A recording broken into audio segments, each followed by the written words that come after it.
雞精咧就係俾得即係似啲雞肉啦，咁就有8倍嘅價錢嘅差異嘅。咁所以當我哋消費者去買嘅時候咧，我哋要考慮下咧，我哋需要啲乜嘢？如果我哋需要呢個補充蛋白質咧，其實可能有時咧原形嘅食物咧都可以達到我哋需要嘅蛋白質。咁係咪咧衡量下係咪值得咧係花額外嘅金錢咧係購買呢啲雞精產品？咁我哋一路都鼓推咧，其實係均勻嘅飲食同埋原形嘅食物咧係更好嘅。咁我哋都比較咗咧，今次測試咧係唔同樣本嘅營養標籤，咁佢哋嘅標示值同埋測試結果咧，我哋發現咗咧3款樣本咧唔符合技術指引要求。咁一款樣本嘅蛋白質含量測試結果咧係低於標示值22.9%，咁2款樣本嘅就話自己嘅鈉含量咧測試結果咧係分別高於標示值嘅22.5%同埋29.9%嘅。咁消委會強調咧，獲得正確嘅產品信息資訊咧係消費者嘅基本權利嚟㗎。而作為保健食品咧，營養標籤咧係消費者判斷呢個產品係咪適合自己身體狀況嘅重要嘅信息嚟㗎。加上咧雞精產品咧未必適合所有人食用，咁消委會建議代理商或者進口商喺包裝上面咧標示食用呢啲產品嘅禁忌同埋注意事項。咁當我哋要選擇呢啲食用呢啲或者買呢啲咁嘅雞精產品嘅時候咧，我哋要注意一啲事項嘅。咁記住咧就係雞精咧屬於保健食品，所以建議一般消費者咧係注意呢啲產品咧係咪切合自己營養需要。咁正常健康人士，包括長者、孕婦或者產後婦女咧，只要保持均衡飲食，都應該能夠咧攝取足夠嘅營養同埋蛋白質，唔應該咧以呢啲產品咧代替正餐。第二咧，高血壓患者、痛風者、腎功能較弱嘅慢性腎臟病患者，無法正常代謝呢個支鏈氨基酸嘅楓糖尿症患者，消化系統異常、營養不良或者有特別營養需要嘅人士，以及病人或者手術後咧喺食用雞精之前或者雞精產品之前咧，應該係諮詢醫生或者註冊營養師嘅意見。咁呢個係關於呢個雞精嘅。咁第3篇文章咧，其實都好多人有興趣㗎啦，就係關於呢個交友嘅程式啦。究竟私隱程度係點咧？咁為咗方便大家明白呢一個我哋測試，其實呢個係我哋嘅調查結果係咩嘢咧？我哋做一個短片，就等大家睇睇個片先。咁然之後咧就可以更加明白我哋測試結果。依家唔該去片啦。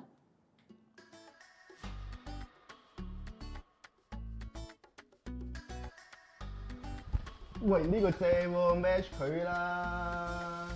就快過年，你咪驚俾啲姨媽姑姐笑你幾時結婚拍拖啊？唉，咪就係咯，所以啊，而家先要玩下交友 app 啊，睇下會唔會揾到 first love 啊嘛。輕鬆啦，我咪一個成功嘅例子咯。嗱，你而家都 download 咗個 app 啦，咪 upload 多幾張相，填翻個人資料同埋興趣。#dream#hiking， 緣分呢啲嘢啊，話嚟就嚟㗎啦。但係都唔可以咁隨便啦，係咪？話晒都係自己私隱啊！你睇下啲資料擺咗上去，個個都見到。如果俾個 app 攞嚟做推廣或者促銷，咪好麻煩。冇錯啦，喺註冊交友 app 賬戶之前咧，我哋要去睇清楚有關條款及細則以及私隱政策嘅文件，去了解翻有關平台佢去處理我哋個人資料上面嘅措施同埋手法，特別係我哋取消訂閱之後，佢哋係點樣處理我哋個人資料嘅咧？你 download 咗咁多個 app， 你有冇了解清楚佢個收費計劃㗎？咪就係咯，都已經 down 咗咁多個 app 咯。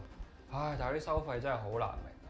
一個 app 有幾個 plan 都算啦，個 plan 包嘅嘢都唔同，好難捉摸啊！消費者應該按照自己嘅需要去訂閱唔同嘅付費嘅服務。雖然訂閱期越長，性價比普遍會越高，但係都要睇清楚其他條款㗎。例如服務計劃係咪設有自動續訂機制？若果到時已經唔需要玩個 app， 就要妥善去取消訂閱，以免喺唔知情嘅情況下繼續被收費啦。提提大家，單純 delete 呢個 app 並唔代表提出終止服務㗎。喂，約到人出嚟見面未啊？唉，就係未啊！我已經 upload 咗好多張相啦，match 唔到嘅。咁未必關你事嘅，樣衰都唔係罪過嚟啫。不過等我一個中伏經驗豐富嘅人，俾定嘅 tips 你啦。千祈唔好對素未謀面嘅人提供任何形式嘅金錢援助。第一次見面嘅時候要注意個人嘅安全。如果中途覺得唔對路，或者對方無故提議前往美容院或者醫療診所等等嘅高危推銷場所，就要小心警惕，甚至終止約會啦。另外，交友 App 一般都設有取消配對或者封鎖用戶嘅功能。如果配對之後覺得受到滋擾，就可以利用有關嘅功能同對方斷絕聯繫啦。啱啊！其實要識朋友或者揾另一半，除咗用交友 App， 仲有好多方法㗎。透過唔同嘅聚會、做義工，甚至係報讀興趣班等等，都可以擴闊生活圈子。緣分話嚟就嚟。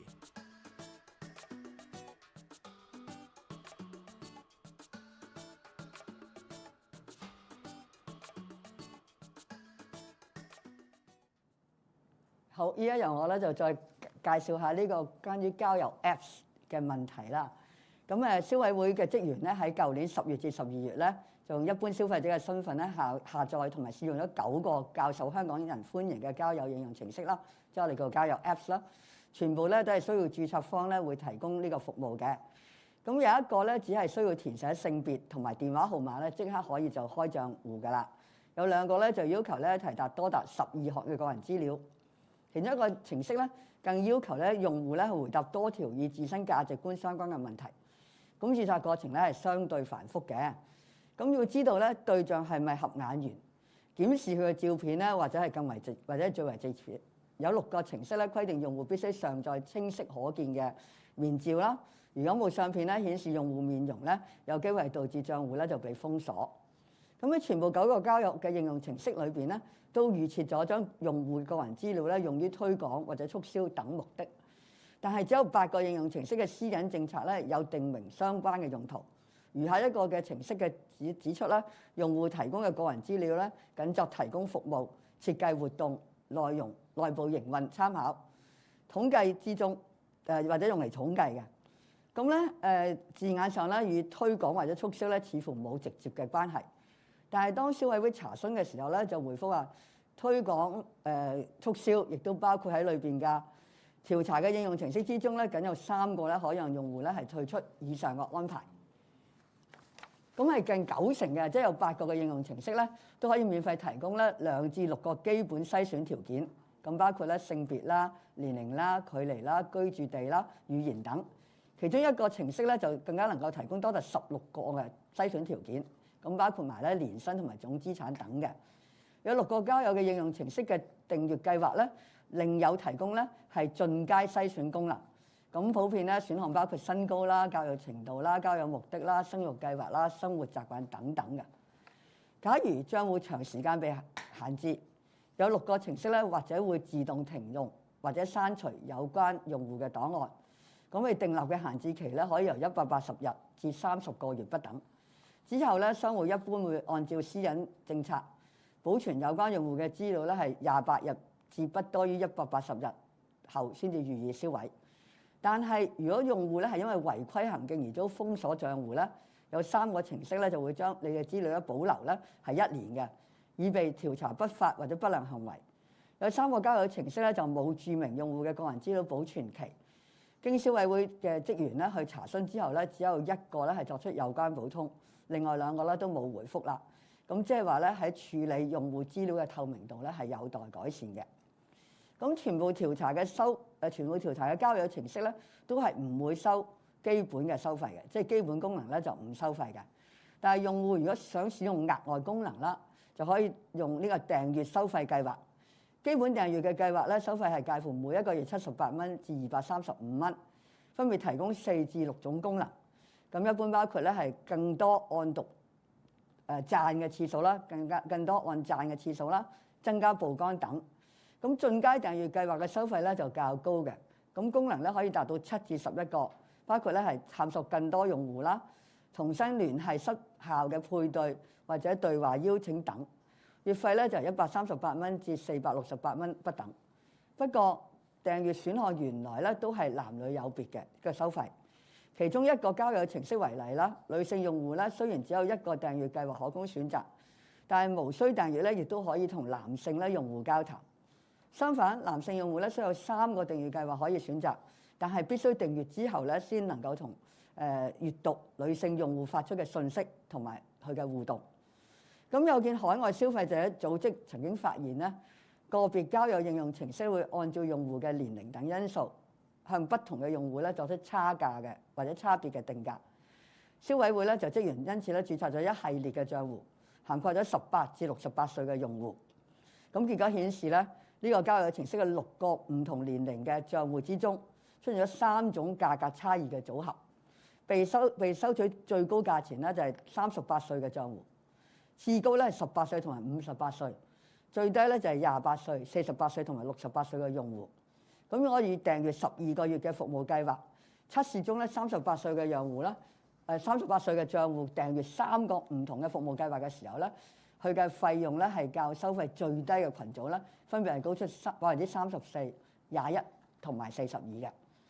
咁跟住調查結果咧，同英國消費者組織嘅發現相似。呢類嘅咁嘅交友程式咧，會向不同用戶咧係實施價格分歧。澳洲消費者組織咧，亦都係曾經報導咧，呢啲程式嘅定價咧嘅機制，可能咧唔淨係考慮用戶嘅年齡、就業系統、裝置地點，甚至係個人興趣咧，都有機會咧係釐定收費嘅條件。咁嘅運算方式咧係相當繁複嘅。咁消委會咧檢視呢啲程式嘅條款同埋細則，發現當中咧只係陳述收費受多種因素而定，喺差別定價方面嘅解説咧係乏善可陳，咁資訊咧係極不透明。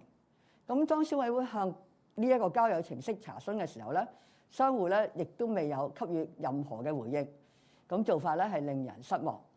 咁消委會認為咧，人工智能係一個雙刃劍嚟嘅。適當使用嘅時候咧，可以為大眾咧帶來方便啦，同埋便利啦。但係如果唔適當去使用咧，亦都為消費者咧帶來潛在風險同埋不公平嘅待遇。因此咧，鼓勵商家喺應用人工智能嘅時候咧，係採取有道德嘅營商手法。咁屬同一個母公司嘅另一個交友應用程式咧，亦都有收費差異現象。然而呢個商戶咧否認係以用戶年齡進行定價。又指出咧，收費差異可能係源於呢個程式裏邊嘅隨機價格測試所致。消費者咧亦都可以喺交友應用程式裏邊咧選購虛擬道具，但係呢啲虛擬道具咧價格咧係差異好大嘅，可以由最低咧15蚊，至到最高咧係252200蚊。咁你話差好大啊！咁消費者咧係需要自行判斷喺呢交友程式分別巨大金額嘅價值。消委會咧提醒消費者，交友涉及雙方嘅配合同埋溝通，而且係受機緣啦、時機啦、眼緣等因素影響。即使用戶咧選擇咗使用訂閱服務或者虛擬道具，亦都未必能夠保證咧得到更多或者更好嘅配對。購買前咧就要細心思量。交友應用程式近年咧就好多啦，有如雨後春筍應運而生。而喺網絡情緣騙案咧亦時有發生。咁所以喺網上交友嘅時候咧，真係要帶眼識人。消費者咧可以參考我哋以下嘅貼士。第一咧，同對象見面咧應該相約於公眾場所，而唔係隱蔽或者私人地方。千祈唔好飲酒過度或者濫用藥物，以免咧減低自身嘅警覺力同埋判斷力。咁確保約會之後咧可自行安排交通離開。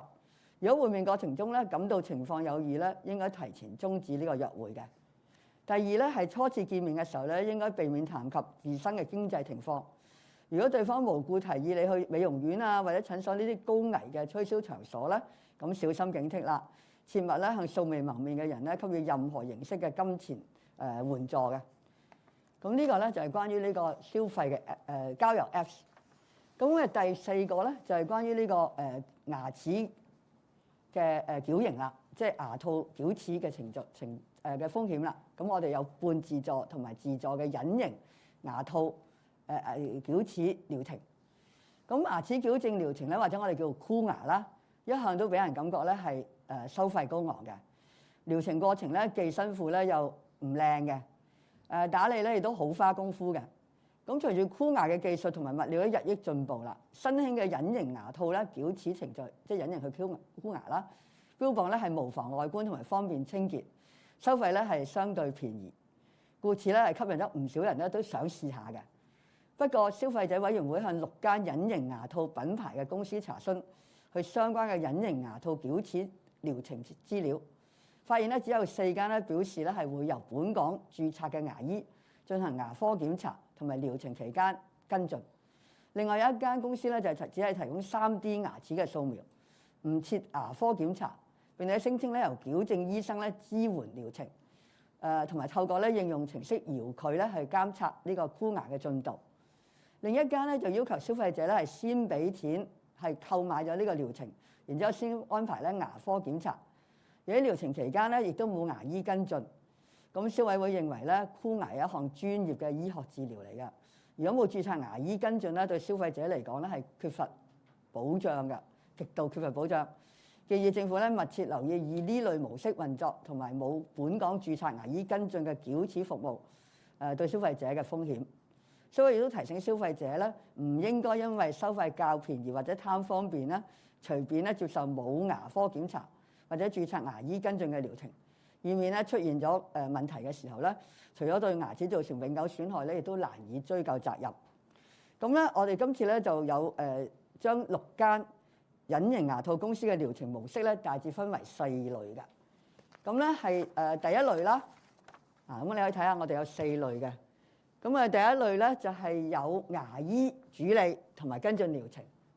第二類咧就係限定牙醫諮詢次數。第3類咧半自助式。第4類咧係遙距式嘅監察嘅。咁至於第一類咧，就好明顯就有牙醫主理同埋跟進療程啦。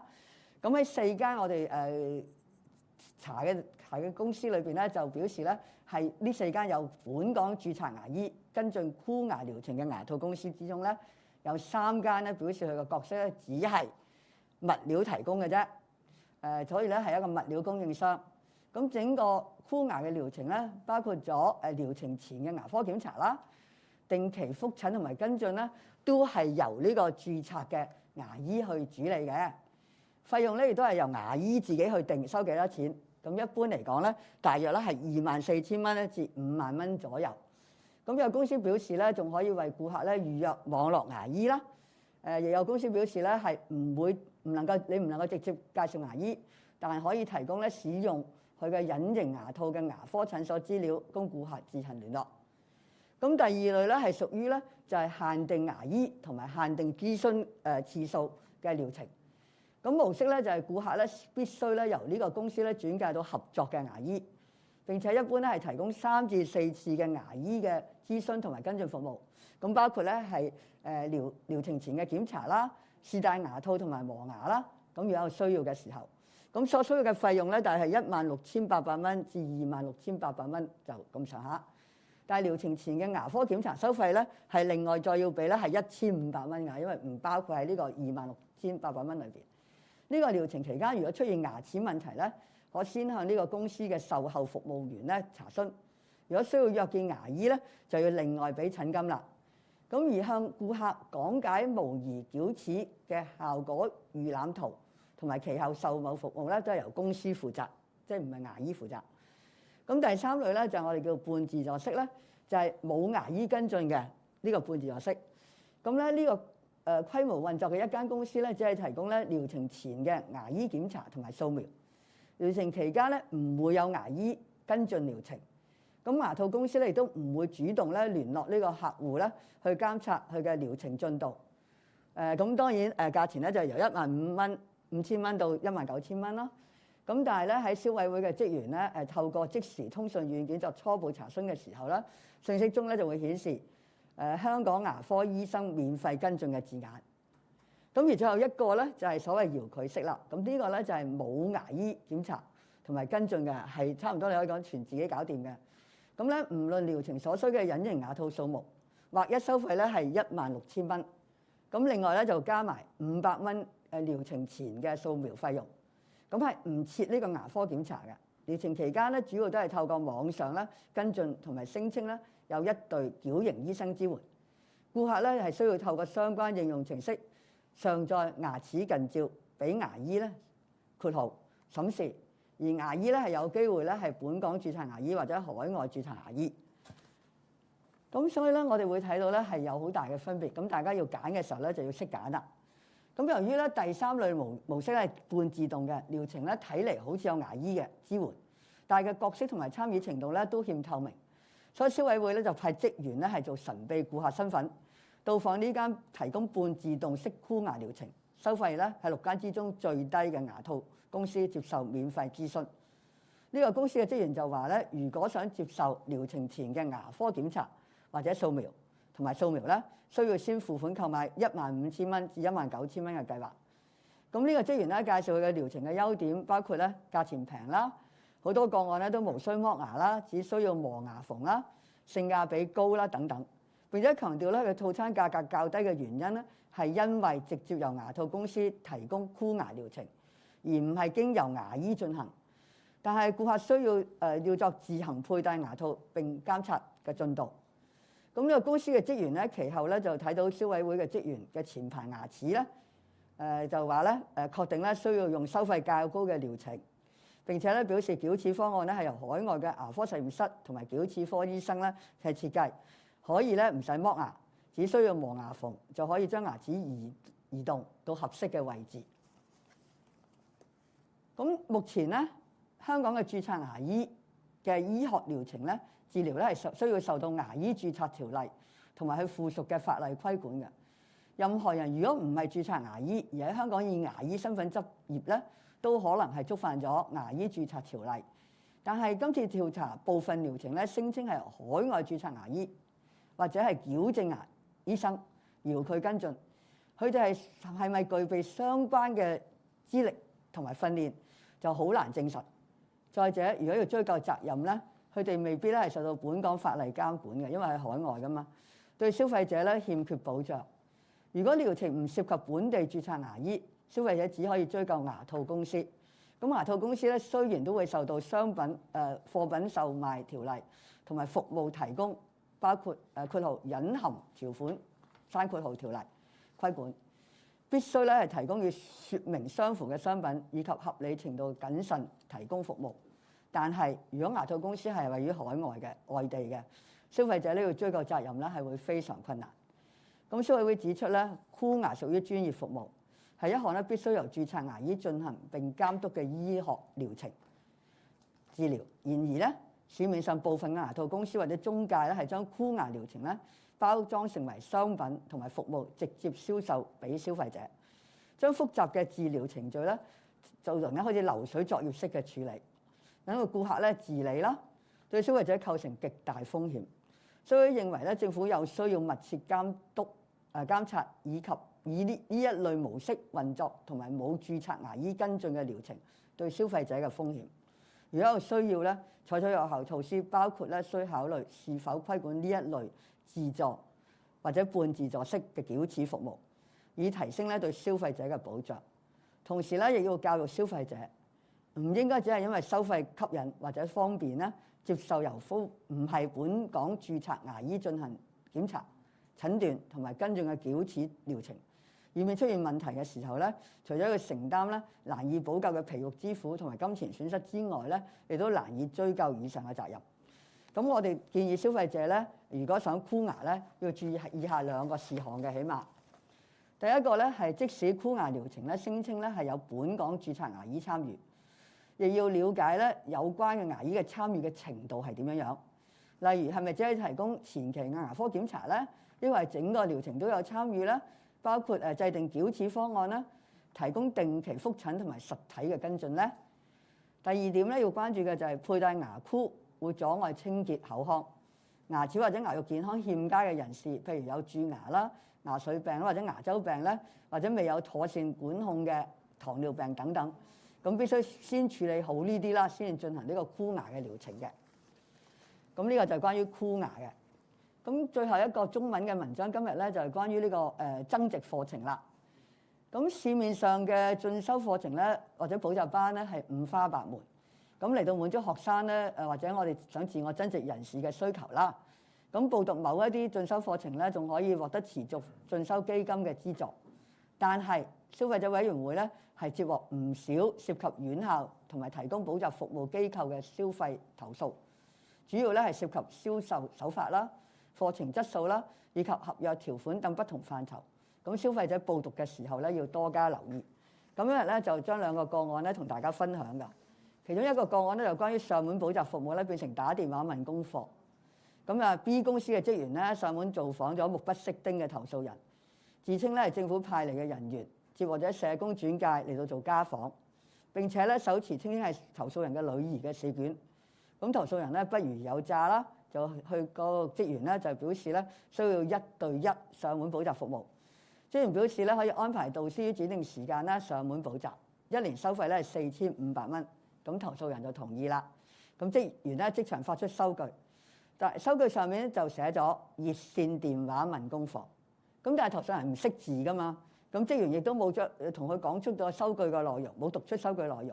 咁咧跟住咧就安排咗第2日咧就係第1節嘅上門補習啦，補習課堂。咁補習課堂啊，翌日咁喺約定時間咧，咁啊冇任何導師上門喎。咁投訴人咧打電話去 B 公司問下啦。咁先話俾佢聽咧，你購買嘅服務咧，只係透過電話或者係 WhatsApp 問功課嘅啫。咁投訴人咧就向消委會咧求助啦。咁 B 公司咧就話啦，銷售人員當時已經清楚向投訴人講解佢嘅服務咧係透過電話或者 WhatsApp 裏邊問功課，而唔係上門補習嘅。收據咧亦都有清楚列明。咁公司咧都會繼續咧按照收據嘅合約內容咧提供服務，唔會安排退款。咁雙方咧就各執一詞，就未能達成解決共識。咁喺徵得投訴人同意之後咧，消委會已經將呢個個案咧轉介海關跟進。海關經調查之後表示咧，未有足夠證據咧證明 B 公司觸犯商品説明條例。其後咧就將呢個調查結果咧話俾投訴人聽，因為個收據明明寫到咧係電話或者 WhatsApp 嘅啫。咁第2個個案咧就係院校咧冇按照持續進修基金咧嘅按月等額要求咧收取學費嘅。咁呢個情形又係點咧？投訴人咧喺書展之後咧就獲 C 院校嘅職員咧就推銷一個咧係屬於持續進修基金或者我哋簡稱基金啦，可獲發還款項嘅英語課程。咁喺接受入學水平測試之後咧就可以讀呢個課程㗎啦。咁一筆過咧就俾咗26,500蚊嘅學費。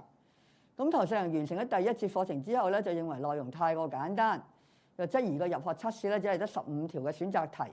咁是否係真係能準確咁樣反映佢嘅語文能力呢？咁投訴人咧因此提出咧就退學同埋申請退款，但係未獲院校同意。咁投訴人後來亦都發現咗咧，當要向基金申請發還呢個基嘅錢嘅時候咧，係要有基準試考試費用嘅時候咧，係要向基金咧提供繳款考試費嘅證明。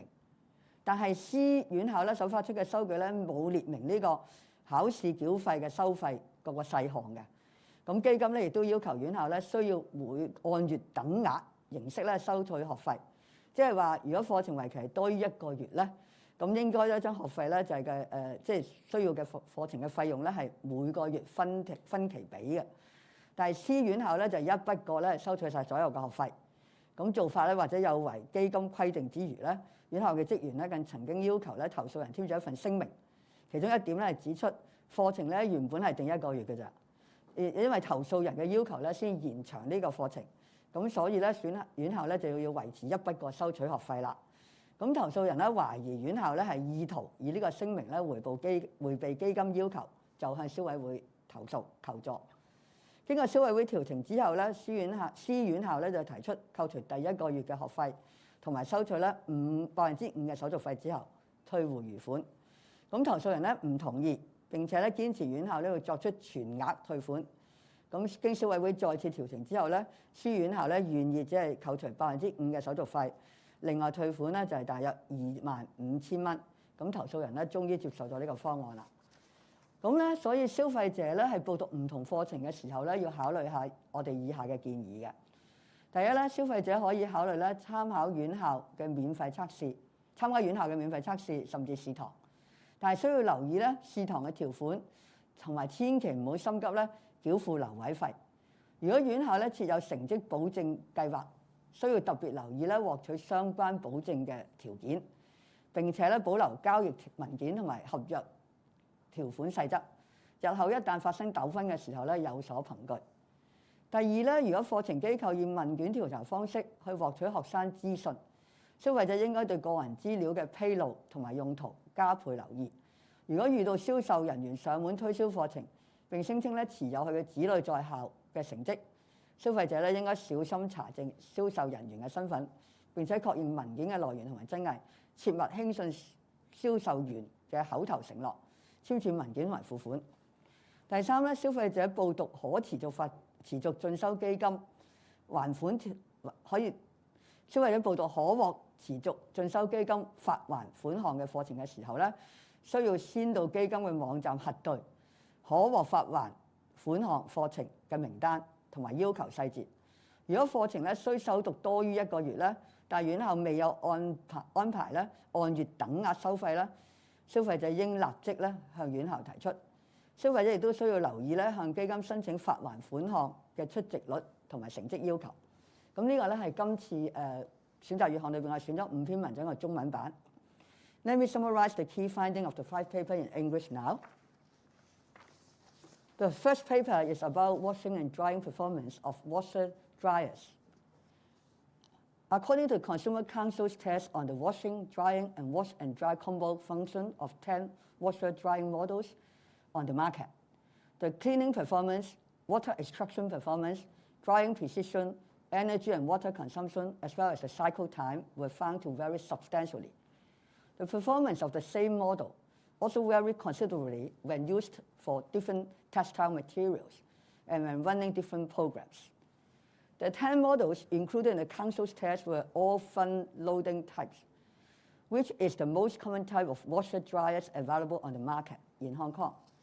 Test items included the clothes washing and drying performance, energy and water saving performance, washing and drying speed, etc., conducted in 6 different sections to test the performance of the models when running different programs, operating on clothing of 2 common textile materials, that is, cotton and synthetic fibers, and different nodes. And ultimately, the lowest and highest price models both received the same overall rating of 4 points.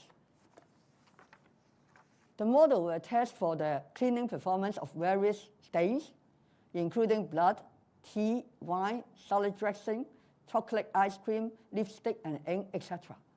The results revealed considerable variance in cleaning performance amongst models.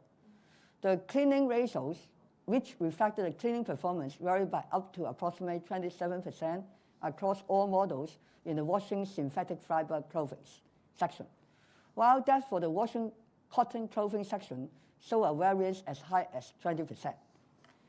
Other than cleaning, drying clothes for a prolonged period or at excessively high temperature might cause deformation, shrinkage, or even damage to the clothing.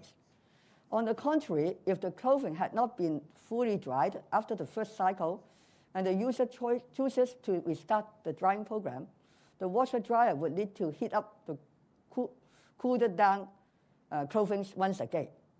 As a result, waste energy and time. Therefore, the drying precision is crucial. The results show considerable variance in the drying precisions amongst models.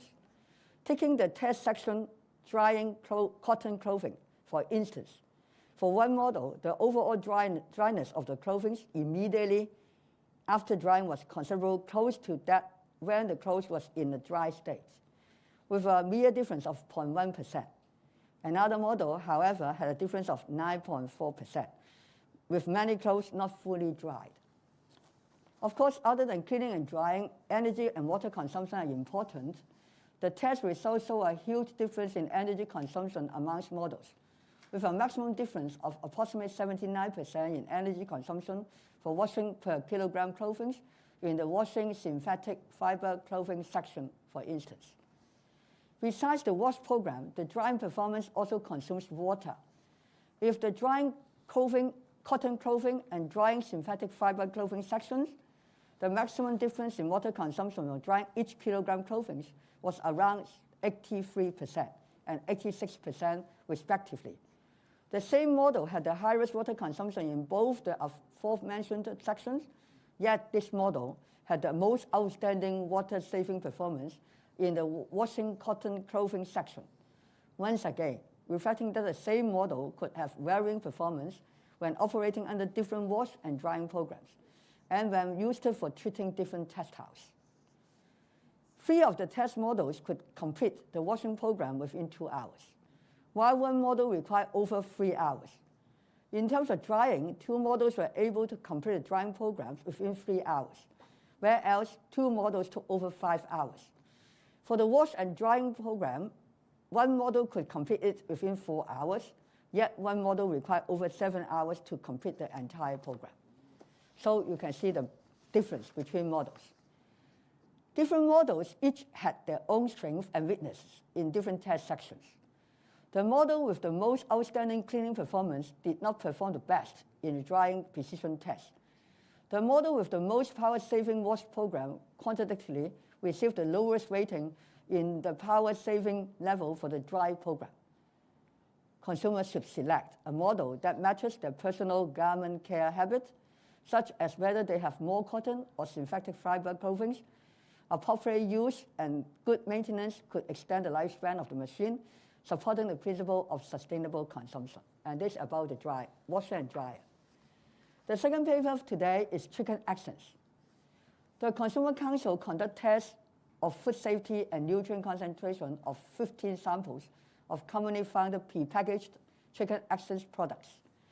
The samples including 1 traditional chicken accents, 10 distilled chicken accents, 3 broiled chicken accents, and 1 vegan chicken accents, ranging from $188 to $990 per box, equivalent to a cost per saving of $11.75 to $133, a tenfold difference. For food safety, the samples were tested for the content of preservatives, antioxidants, hormones, and aflatoxins, while the nutrient content test covered total fat, saturated fatty acid, cholesterol, iron, sodium, protein, and amino acids. The sample with the highest and lowest cost per serving both received an overall score of 5 points, reflecting that the price and quality and nutritional value of a product are not necessarily correlated. Consumers are reminded to compare and choose wisely. Chicken accents product claim to contain various nutrients such as protein and amino acid, which help build muscles, repair cells and tissues, and reduce muscle fatigue. The results show that among the 14 samples in liquid formula, over 90% were high-protein food. The daily vegan samples were in solid form, was also considered to be a high-protein food. The high-pressure and high-temperature manufacturing process of traditional chicken accents, distilled chicken accents, and boiled chicken accents product replaced the digestion process by protein digestive enzymes in the human body, which could ease the burden of the digestive system of individuals with abnormal secretion of protein digestive enzymes. Nevertheless, consumers with special needs, for example, patients, individuals recovering from surgery, etc., should seek professional advice from doctors or registered dietitians to see whether they're suitable to consume this kind of chicken accents. The test also revealed that all samples were not high-sodium food, while 80% of the samples were low in sodium. One sample claimed to be salt-free, yet its sodium content did not comply with the standard of a sodium-free food. Consumers with overweight concerns might be affected by zero fat claim in chicken accents product. 7 samples were not detected with fat, while 7 samples only contained 0.1 gram to 0.3 gram fat per 100 ml or 100 gram of the accents, which comply with the criteria to be claimed as low fat or zero fat or fat-free on the labeling. However, consumers should note that fat is an important nutrient, just like protein and carbohydrates. Although chicken accents products are rich in protein, if consumers are only aiming for protein intake, they could consider consuming whole food such as chicken, milk, or eggs, etc., as they contain an even higher protein content.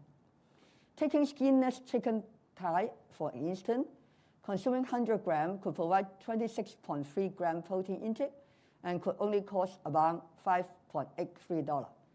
To gain the same protein intake by consuming chicken accents, it would cost around $51.94 for traditional chicken accents, a difference of almost 8 times, and $1,710 for vegan chicken accents, a staggering 290-fold difference. Other foods also provide rich protein intake and cost much less. Taking, for example, an elder required daily diet of 2,000 kcal and 60 gram protein, based on a 20 gram protein intake per meal. If boiled egg were the protein source, it would only cost $9.27, while chicken thigh would only cost $4.82, much lower than that of vegan chicken accents, which would cost $1,301. Therefore, consumers who use chicken accents product for protein intake should pay attention to the price and serving size, and further decide if it's worth paying extra on such products, or whether they could simply achieve the necessary protein intake through maintaining a balanced diet instead.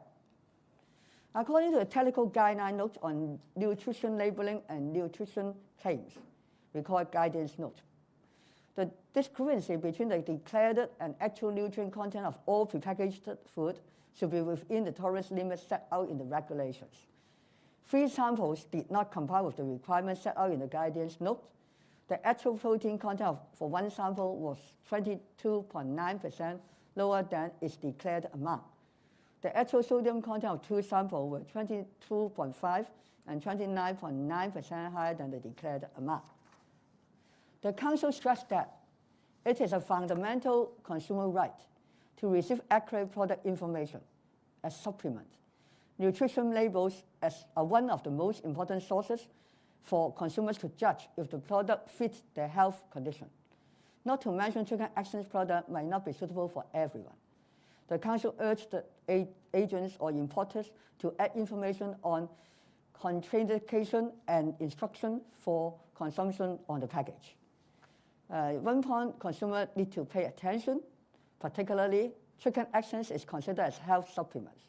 Consumers are advised to pay attention to whether this product meets their nutritional need.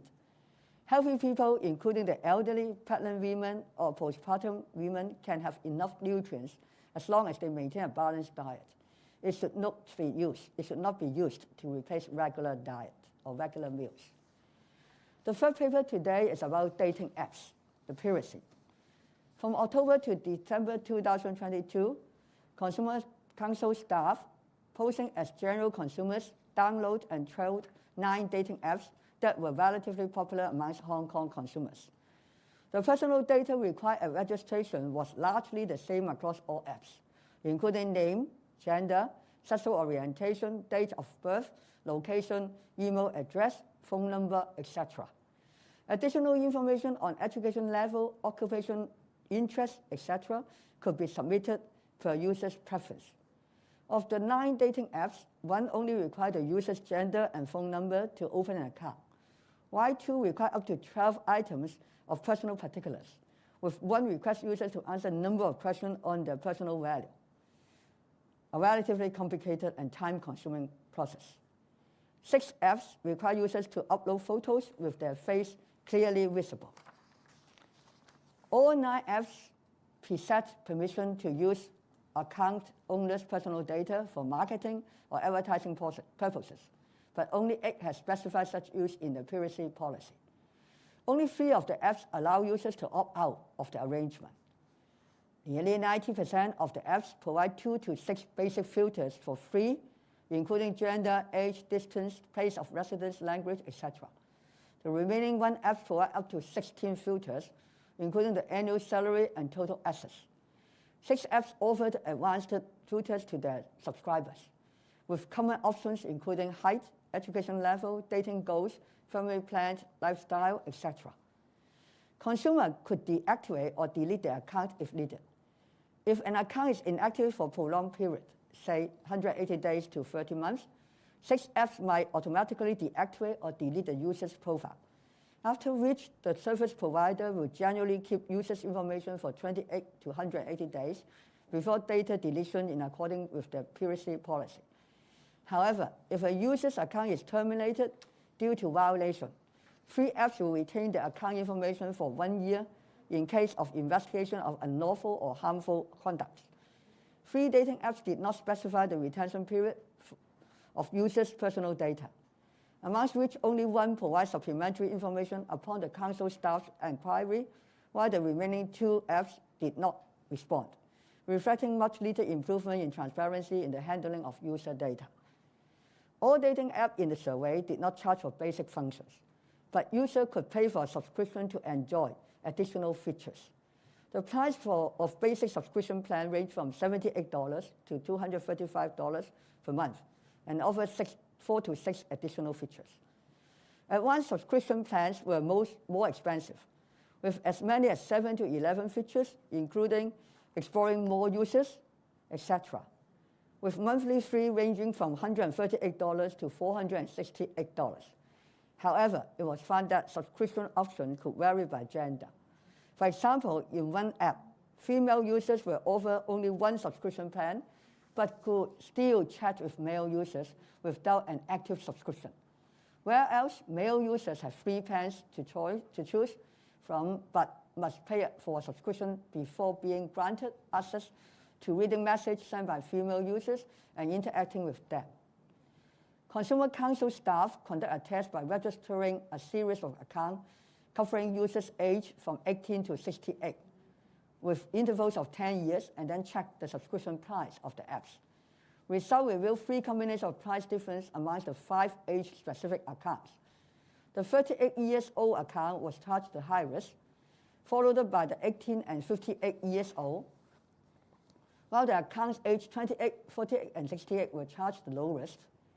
For a 12-month subscription, the 38-year-old account owner would pay nearly 34%, 21%, and 42% more than the lower price group across the 3 subscription options, respectively. The findings were similar to those of a UK consumer group. That is, these dating apps impose price discrimination on different users.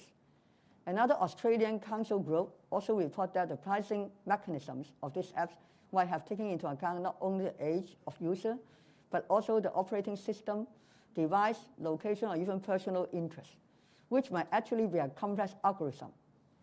Upon review of the terms and conditions of the apps, the council could only find a statement claiming that its pricing varied by a number of factors, with little explanation of the differential pricing, reflecting a lack of transparency. The council received no response from the dating apps after inquiries, which was disappointing. The council believes that AI is a double-edged sword that boosts convenience to the public, but when used properly, but can also bring potential risks and unfair treatment to consumers when used inappropriately. As such, traders are encouraged to adopt ethical business practices when using AI. Virtual items can also be purchased on dating apps, with functions similar to those of the subscription plan, but they were only for the single use, with price ranging from $15 to around $252,200. As virtual items are usually non-refundable and do not come with refund policy in terms and conditions from some of the apps, so consumers need to pay attention on that. Bearing in mind that subscription plan of virtual items might not guarantee more or better matters, consumers should carefully consider before buying. The 4th paper today is about semi-full self-service clear alignment treatments. The recently trending orthodontic therapy by clear aligners has attracted many to give it a trial, as it boosts a discreet appearance, easy clearing, and a relatively low cost. However, the Consumer Council survey revealed that only 4 provided dental check-ups and treatment follow-ups by registered dentists in Hong Kong. 1 only provides 3D dental scans with no dental check-ups, claiming the treatment will be supported by an orthodontist, and that the progress would be monitored remotely through an app. Another required full payment before arranging for a dental check-up, while no dentist follow-up would be provided during treatment. The survey was conducted from September to December 2022. The council searched the internet for 6 companies promoting clear aligner treatments and participated in 3 online assessments as customers, including answering simple questionnaires and uploading photos of the oral cavity as instructed by some websites. Council staff also posed as a mysterious shopper to attend a free consultation at a company which offers semi-self-service treatment without dentist follow-ups and whose services charge was the lowest. Traditional fixed braces must be put on and removed by dentists. On the other hand, clear aligners are removable, thus more convenient and comfortable to use. Without interfering with eating and oral care, clear alignment treatments work by design the orthodontic procedure through a computer program, then producing multiple sets of clear aligners by 3D printing technology.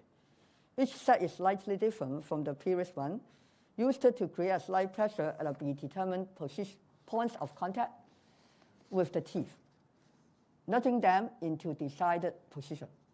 As the technology is relatively new, this treatment is not suitable for complex orthodontic cases, such as those which require extractions, more severe overbites, underbites, open bites, deep bites, or short crowns. The treatment models could be broadly classified as 4 types. The first type was dentist-led with follow-up. Of the 4 companies that claimed to provide follow-up by dentists registered in Hong Kong, 3 stated that their role was mainly that of a material supplier, while the entire treatment was administered by registered dentists. The fee was set and charged by the dentist. The second type of the treatment provides specified dentists and number of dental consultations. Customers must visit a partner dentist referred by the company to receive generally 3 to 4 dental consultations and follow-ups, including a pre-treatment check-up, fitting, and additional interproximal reduction if necessary. If dental problem arise during the treatment, customers should contact the company's after-sales service representative first, and customer would have to pay additional fee for a dentist appointment. The third type of treatment was semi-self-service without follow-up by dentists. One company operating under this model only provides pre-treatment dental check-ups and scans, with no follow-up by dentists during treatment, and it would not proactively reach out to the customers to monitor the treatment progress either. The fourth type was fully self-service remote treatment with no dental check-up and follow-ups. Treatment will be followed up mainly online, and the company claimed to have a team of orthodontists available for support service. Customers were required to upload latest photo of the teeth, while the relevant apps for review by a dentist, coded, who might be a dentist registered either in Hong Kong or overseas. As treatments offered in the third type appear to be supported by dentists, yet the role and level of involvement were not transparent. Council staff, posing as mysterious shoppers, attend a free consultation at this company, which offers semi-self-service clear aligner treatment with the lowest charges among the 6 surveyed companies. The staff member explained that customers had to prepay for a package which cost either $15,000 or $19,000 before receiving a pre-treatment dental examination and scan.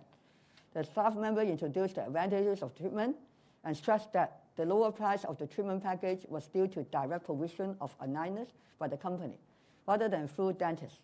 But customers had to put on the aligner and monitor the treatment progress on their own. Should problems arise during the process, follow-up service would be provided. The staff then confirmed the mysterious shopper's need for the most expensive option by only observing his front teeth, claiming that the orthodontic solution was designed by an overseas dental laboratory and orthodontist, and that the teeth could be moved to the right position without tooth extraction, but only interproximal reduction. The Department of Health advises that interproximal reduction must be conducted precisely, as excess removal of enamel may expose the inner dentin layer, causing pain and increased risk of tooth decay. As such, the procedure must be designed by professional dentists after thorough examination, diagnosis, calculation, and planning. According to the Hong Kong Dental Association, omission of an X-ray prior to orthodontics may result in complications, such as gum and bone resection due to incorrect teeth movement to the extent of out of the areolar bone envelope. If the treatment relies solely on photos upload, or even self-monitored by the customer or consumers, dental complications such as bad bites, tooth necrosis, or periodontal problems may have deteriorated to a serious level before detection. Consumers may also face difficulties should they decide to pursue restitution and redress for problematic treatment. Any person who practices dentistry in Hong Kong without being a registered dentist may be in breach of the dentist registration ordinance. However, some treatment under this survey came remote follow-up by quoted overseas registered dentists or orthodontists. Not only is it difficult to verify this alleged relevant qualification and training, but they also may not be subject to the regulation of Hong Kong in the event that the consumer hopes to seek redress, thus discounting protection to consumers. The Council points out that orthodontics is a professional service and a dental treatment that must be performed and monitored by a registered dentist. The Council opined that the government needs to closely monitor the risk posed to consumers by this type of business model, which is not followed by registered dentists, and if necessary, take effective measures to heighten consumer protection, including considering the need to regulate such full-stroke semi-self-service or orthodontic services. At the same time, there's a need to enhance consumer education on the importance of avoiding orthodontic treatments without examination, diagnosis, and follow-up by non-registered dentists, despite attractive fees and convenience, so as to avoid irreparable pain and financial loss, as well as the difficulty for seeking accountability in case of problems. And the last paper for this morning is about education courses, further education courses. A wide variety of further education courses and tutorial classes are available on the market to cater to the needs of students or individuals pursuing personal development. Some further education courses might even be eligible for the reimbursement by the Continuing Education Fund, CEF. However, the Consumer Council received a number of consumer complaints relating to educational institutions and tutorial service provider, mainly involving sales practice, quality of courses, and contract terms, etc. Consumers should pay heed when enrolling in such courses. The Council reminds consumers to compare different courses before enrolling and to scrutinize the terms and conditions prior to signing any document. Clarify with the staff immediately if anything is unclear, and do not make decisions based on the sales representative's verbal promises. Besides, after transaction, all receipts and related correspondence should be retained for record. Vulnerable consumers should stay alert to the potential risk of deceptive sales claim and should compare and verify course details prior to make a purchase decision. The Council also urged courses provider to ensure the accuracy and transparency of information provided to consumers, as well as to step up the training and monitoring of their sales representative as to safeguard consumer rights. And I will introduce two cases for today. One is about home tutorial services became hotline homework consultation. A staff member of Company B visited the home of the illiterate companion, claiming to be government personnel paying a home visit upon referred by social workers. The staff member also had a document in hand which she claimed to be the examination paper of the companion's daughter. Unsuspectingly, the companion told the staff member that one-to-one or one-on-one home tutoring services for her daughter was needed, as alleged by the companion. The staff member offered to arrange a home tutor at a specified time for an annual tuition fee of $4,500, which was accepted by the companion. The staff member issued a receipt on the spot, yet hotline homework consultation was written on it. While the companion was illiterate, the staff member also did not read out the receipt's content, but instead immediately arranged for the first tutorial section for the following day. On the next day, when no tutor showed up at the prearranged time, the companion called Company B to inquire. Company B informed her that the service she purchased was for homework consultation via phone call or WhatsApp. The companion thus sought assistance from the Council. Company B expressed that the salesperson had clearly explained to the companion at the time that the service was for homework consultation through a phone hotline or WhatsApp text messaging, but not home tutorial, and that the receipt had also clearly stated as such. Therefore, the company would continue to provide the service as laid out in the contract terms on the receipt, and a refund would not be arranged. As the companion expressed that she had fully relied on the verbal service statement of the staff member, opining that the staff member had made a false statement during the sales process. The Council referred the case to the Customs and Excise Department. After investigation, C&ED cited that there was insufficient evidence that Company B had violated the Trade Description Ordinance. The second case report today is about tuition fee not collected on an equal monthly installment basis. The campaign was peddled by a staff member of Institutional C to join an English course reimbursable by CEF. After attending the admission proficiency test, the campaigner enrolled for a course and paid the full tuition fee of $26,500.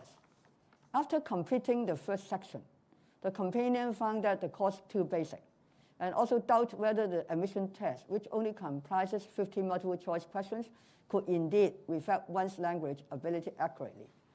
The campaigner thus requested withdrawal and a refund, but Institution C did not agree. The campaigner further discovered that in order to apply for reimbursement of the language benchmark test fee from CEF, supporting document for the test fee payment must be provided to CEF. Yet the receipt issued by the Institution C did not list out the payment specified. Besides, the CEF requires all course providers to collect the tuition fee on an equal monthly installments basis, meaning that for courses longer than a month, the tuition fee should be broken down into installments equivalent to the number of months required for completing the course. However, Institution C had requested payment in full, which might be in violation of the CEF's requirements.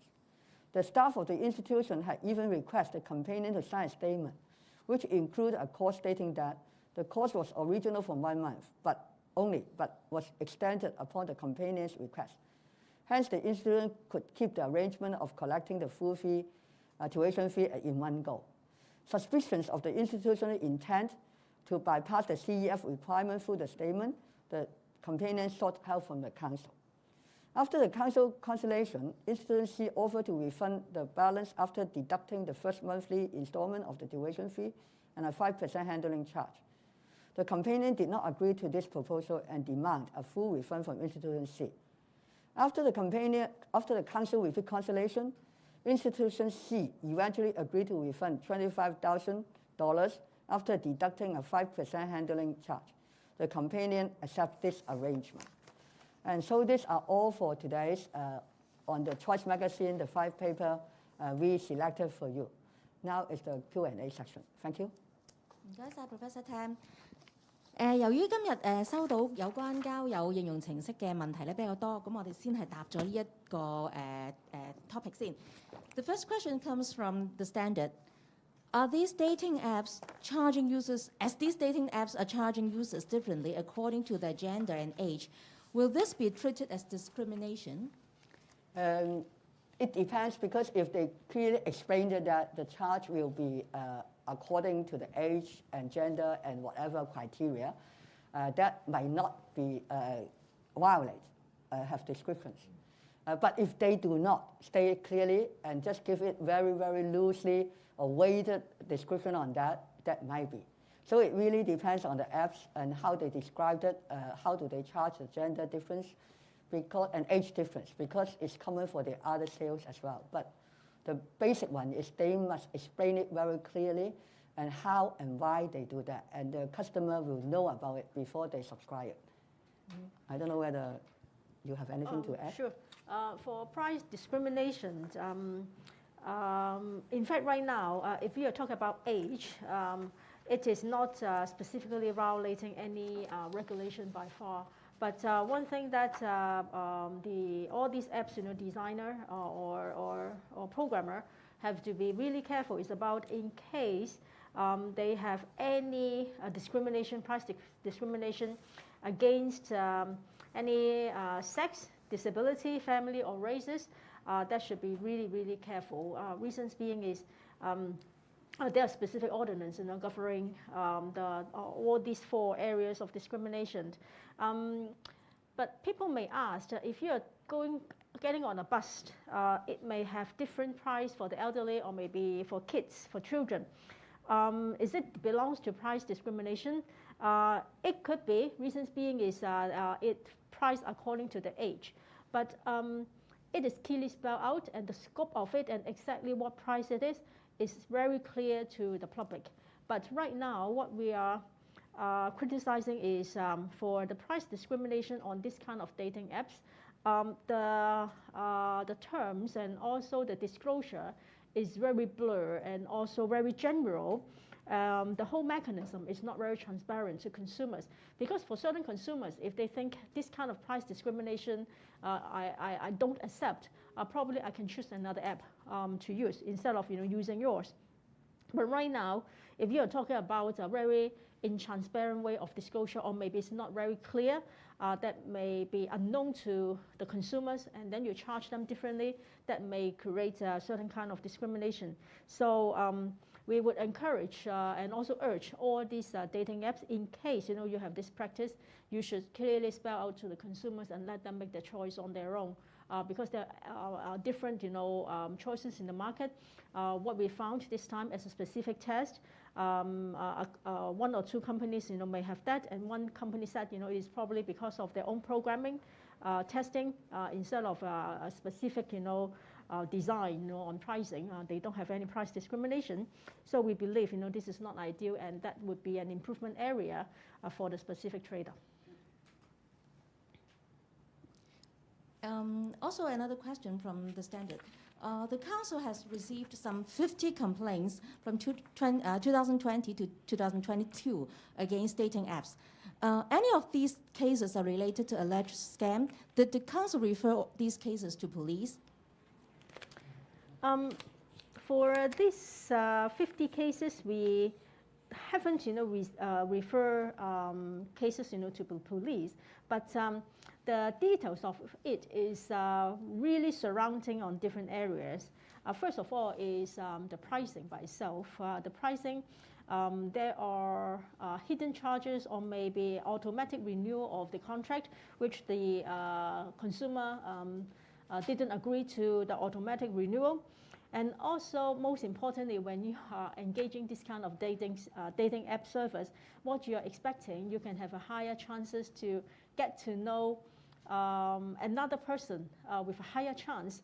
But after you engage into the service for 3 months, 6 months, you have no one to engage with, or you couldn't find anyone suitable to meet up with. That probably could be perceived by the consumer that it could possibly be a scam, because you cannot offer the service that you have promised. So this is mainly constitute the reasons of the complaints. But what we classified, because from the consumer point of view, it is more like a poor in customer service and also poor service delivery. So most of it, we classify as about the quality of service. But based on that, I think the word of mouth of this kind of dating app is very important. Apart from the privacy concern that we are talking about, consumer has to be really careful, and also to probably has to ask around about people that have used this kind of app before, and what is the word of mouth of this repetition of these dating apps before you really decide to engage into any. Still about dating apps, question is from RTHK English News. How worrying is it that dating apps can use users' information for advertising? What will happen if the information gets into the wrong hands? That's something I think everybody is really worried about it, because they ask for quite a number of detailed personal information. And then you have agreed to let them use that for the advertising and all that kind of purposes. So it's difficult to really protect yourself. Therefore, we have to really select the right apps, and then make sure that what kind of personal information they can be freely used, and what they mean by marketing or advertising purposes. And so these are all details in the terms and conditions. Then the consumer should pay attention onto that. At the moment, as we mentioned, with these apps and also AI, a lot of information are flowing around, and so it's very, very important that we need to have some way to protect ourselves for our personal data. So this is actually the worry we have for all these apps and the AI materials. To ask this question further, is it risky that people's information and profile pictures are publicly accessible? It is Possible. always be Yes. the dilemma of trying to expose or increase your exposure to a group of people, a community through the dating app, versus protecting your privacy. Because right now, at this time, what we found if you register for it, there are about the same kind of information that they ask you about is to help people, to shortlist or maybe filter the other party that you are interested in meeting up with. But on the other hand, that means you're exposing yourself, no matter what, you're increasing your exposure of your personal data. So that's why it is so important for consumers, if you're really considering to engage with this kind of service, you have to ask around about a word of mouth. You have to look into the terms and conditions of their privacy very carefully, including the AI and also how they're going to use your information for marketing and promotional purpose. Because for this kind of app, you want them to promote you. So there's a reasonable usage of your personal data. But if they're excessively using it or maybe misusing it, you have to track the usage really carefully before you can identify yourself being used wrongly or maybe poorly. So it is always a dilemma, really to make it short. And consumers have to be really careful and also be very rational in engaging this kind of dating apps. I think she is right. It's a dilemma. Because when you want to use these apps, you really want to get the right person for dating. And of course, you want to get the right person, you need to give them more information. And therefore, people do not mind to pay more to have a more filter. So you can see if you ask for more filter, and then you will pay more. But that you have a more perfect match. And so on the same time, when you give them more filter and apply for that, then you give out more of your personal information, including your salary, your assets, how much you have, and sometimes even a lot of personal data. And a lot of people like that because that they can give you a good match of the people that you would like to have the dating. And so I think consumers need to strike the balance between protecting yourself for the personal data and also the filter that you can get the right person for the dating. So this is, I think, the consumers' education that you have to really pay attention on to that. Yeah.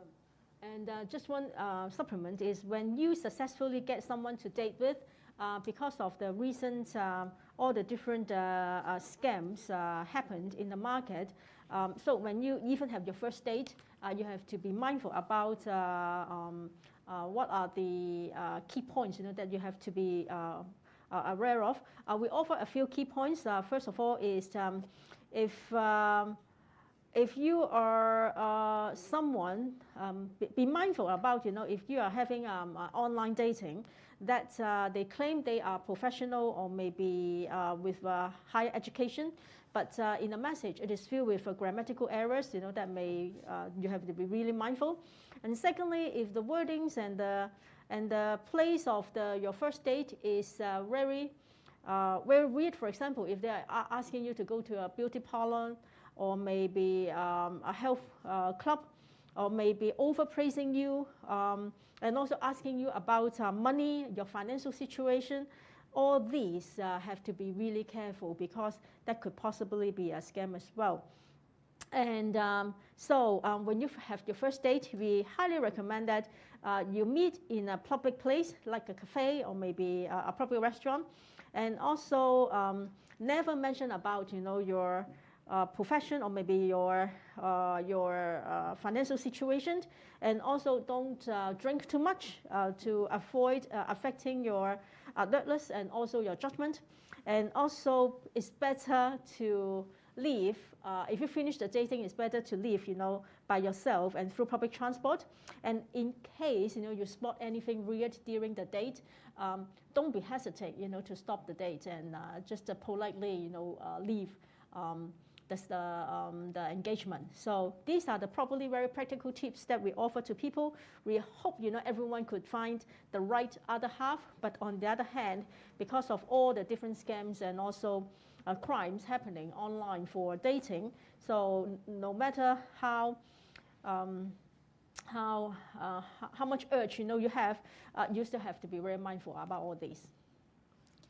Regarding the exposure of personal data, RTHK English News would like to know, would there be any specific tips how dating app users can protect themselves from having these personal data shared with advertisers or being exposed to bad people on the internet? I think when you give your personal data, some information you shouldn't give. You should be very careful and then to avoid giving this data to the agents. Such as we mentioned before, financial situation. And sometimes even your personal, professional, what kind of job you have, and sometimes even which area you live, because that will expose your financial situation. So I think it's very important the consumers will decide what should be given. And then what should not. For example, like gender is okay because you are looking for another half. So gender and sometimes even height or age, those kind of things are really not really that much. But once it related to financial situation and even sometimes like your ID number or your nationality, all that, I think need to be very careful. And because once you subscribe for these apps, you agree to let them use your data, and then for marketing and advertising or something else, that is out of your control already. So I think it's better that you protect yourself when you give out the information, be careful. And especially the first couple times, then you don't know the people, then you have to be even more careful. Then of course, later on, if you find it's a suitable match, then you can give more money out and have more filters, then you can release more information. Yes. So just to supplement, it's about when you cancel the account or maybe put your account dormant, what is the privacy policy that they're imposing? Because according to our findings this time, most of them, will disclose if it is a dormant account, how long they will keep the account data, and also for how long, they would delete it. But there are certain apps, when you are keeping idle, whether it will be cancelled or deleted, it doesn't spell out a specific policy. So right now, what we can spot is most of the policies talk about if it exceed 2 years, the account will be deleted. But 3 of these dating apps haven't spelled out clearly whether they will delete it or not. So they may keep it for a longer time. And also, if you are stopping or also already delete your account, how long your personal data will be kept by different dating apps. Some of them, haven't spelled out clearly for how long they will keep your personal data. But for some, they will say it will be deleted in 28 days or maybe deleted in 3 months or 180 days, etc. So read the privacy policy carefully because by the time you need to register for it, you have to be mindful about how much personal data you have to provide before you can open the account and also engage into the service. And secondly, when you want to stop using it, what are the protections that you have? And also for how long they will keep it within the dating app. So these are the important informations that you should check it out very clearly before you decide which one you want to engage into, especially at the beginning, to what extent that you want to provide your personal data. You don't know the app and you don't know the people there. If you are providing too much of your personal data, that would be creating much higher risk for you. Of course, from a dating app point of view, they said, I want more data from you that's easy for matching. But is it really the case? It depends. So everyone has to make a very rational choice, for that. 繼續都係交友 app 嘅，咁Now TV 就問咧，交友 app 冇定明收費詳情，有冇違反相關或者任何嘅條例咧？而根據年齡等因素制定唔同收費係咪公平嘅咧？咁唔同嘅收費就係我哋話價格分期啦。咁你會睇到啲交友 Apps 咧，佢會係你性別同埋年紀咧，可能都會有分別嘅。咁但係咧，其實如果佢喺嗰個説明裏邊咧講得好清楚咧，其實女士可能咧就唔使開個 Apps 或者唔使俾好多錢咧，都係讀到男士嘅嘢。而男士咧一定要有個 plan，然之後 register 先可以讀到女士或者見到佢嘅 message。咁如果寫得好清楚啦，咁其實呢個咧就唔一定係違反咗呢個説明或者條例㗎，因為佢講得好清楚。咁但係咧，依家好多 Apps 裏邊咧就唔一定咁清楚，就好含糊嘅，就係話咧佢個收費咧係關於一男子嘅條例、一男子嘅規矩或者一男子嘅價格。咁所以咧就變咗對個消費者嚟講咧就唔係好清楚究竟唔同嘅收費嘅原因喺邊一度啦。咁如果咧年紀嘅價格差異咧，其實好多其他嘅時間都會發生嘅，譬如我哋睇戲啦，咁長者有半價噶嘛，小童又平啲啦，或者我哋搭車咧都可能有分別噶嘛。咁呢啲其實如果你講嘅話，都係屬於價格分歧嘅例子。但係因為呢啲商家咧都好清楚講到俾我哋聽咧，其實點解會有分歧？咁譬如話長者佢可能就係覺得要尊敬長者，所以要平啲。咁所以如果佢講得好清楚咧，個收費準則、個適用嘅年歲同埋範圍、個優惠幅度，咁就應該唔會違反啲規例。但係今次我哋嘅調查咧，就真係發覺咧係好多商家咧或者嗰啲 Apps 咧嗰啲對嗰啲用戶嘅收費差別好大。但係條款裏邊咧就係好簡單嘅描述，咁而且淨係話咧收費受好多限制嘅影響，好多因素嘅考慮啊，咁所以咧就機制唔係好清晰。咁所以我哋先覺得咧，如果大家唔係好知道個機制嘅清晰，咁就覺得好奇怪嘅話咧，咁呢個係嗰個商家咧，或者係開呢個交友程式嗰啲人咧，就要講清楚呢樣啦。如果唔係咧，就有呢個危險。所以商品説明條例就係話，當你釐定嗰個價格嗰陣時，你可以唔需要一定要明碼實價，但係當你明碼實價嗰陣時，就一定要講清楚。咁喺呢一度咧，我哋會睇到咧，就係佢首先第一樣嘢咧，就係嗰個機制唔夠透明。咁唔夠透明係咪用呢一個年齡去劃分而有機會觸犯法例咧？又未必係一個有機會去觸犯嘅法例。但係而家嗰個處理方法咧，我哋覺得係唔好，同埋對個消費者唔公平。唔同年歲嘅人都有呢一個交友嗰個嘅需求。咁點解某一個年歲佢嗰個嘅價格係要特別收得貴啲咧？咁如果唔解釋清楚嘅話，或者係一早要話俾一個消費者聽嘅話咧，咁其實係造成一個不公。咁呢一個咧就係喺國際嘅組織啦，同埋我哋今次消委會睇到嘅問題咧，都係存在嘅。咁都希望咧呢一啲嘅交友程式咧就需要去改善啦。因為喺一個網上嘅世界嚟講，有好多唔同嘅服務咧，都可能係透過呢個人工智能咧，就去釐定一個我哋叫價格分歧嘅。咁呢一個已經係不爭嘅情況。咁但係如果你真係用一個咁嘅方法去做一個叫度身訂造嘅服務，或者度身訂造嘅一個價格都好啦嚇。咁但係嗰個消費者其實真係應該要知道，等佢有得選擇，究竟我用你個網啊，定唔用你個網？我揀呢一個應用程式啊，定係另外一個應用程式？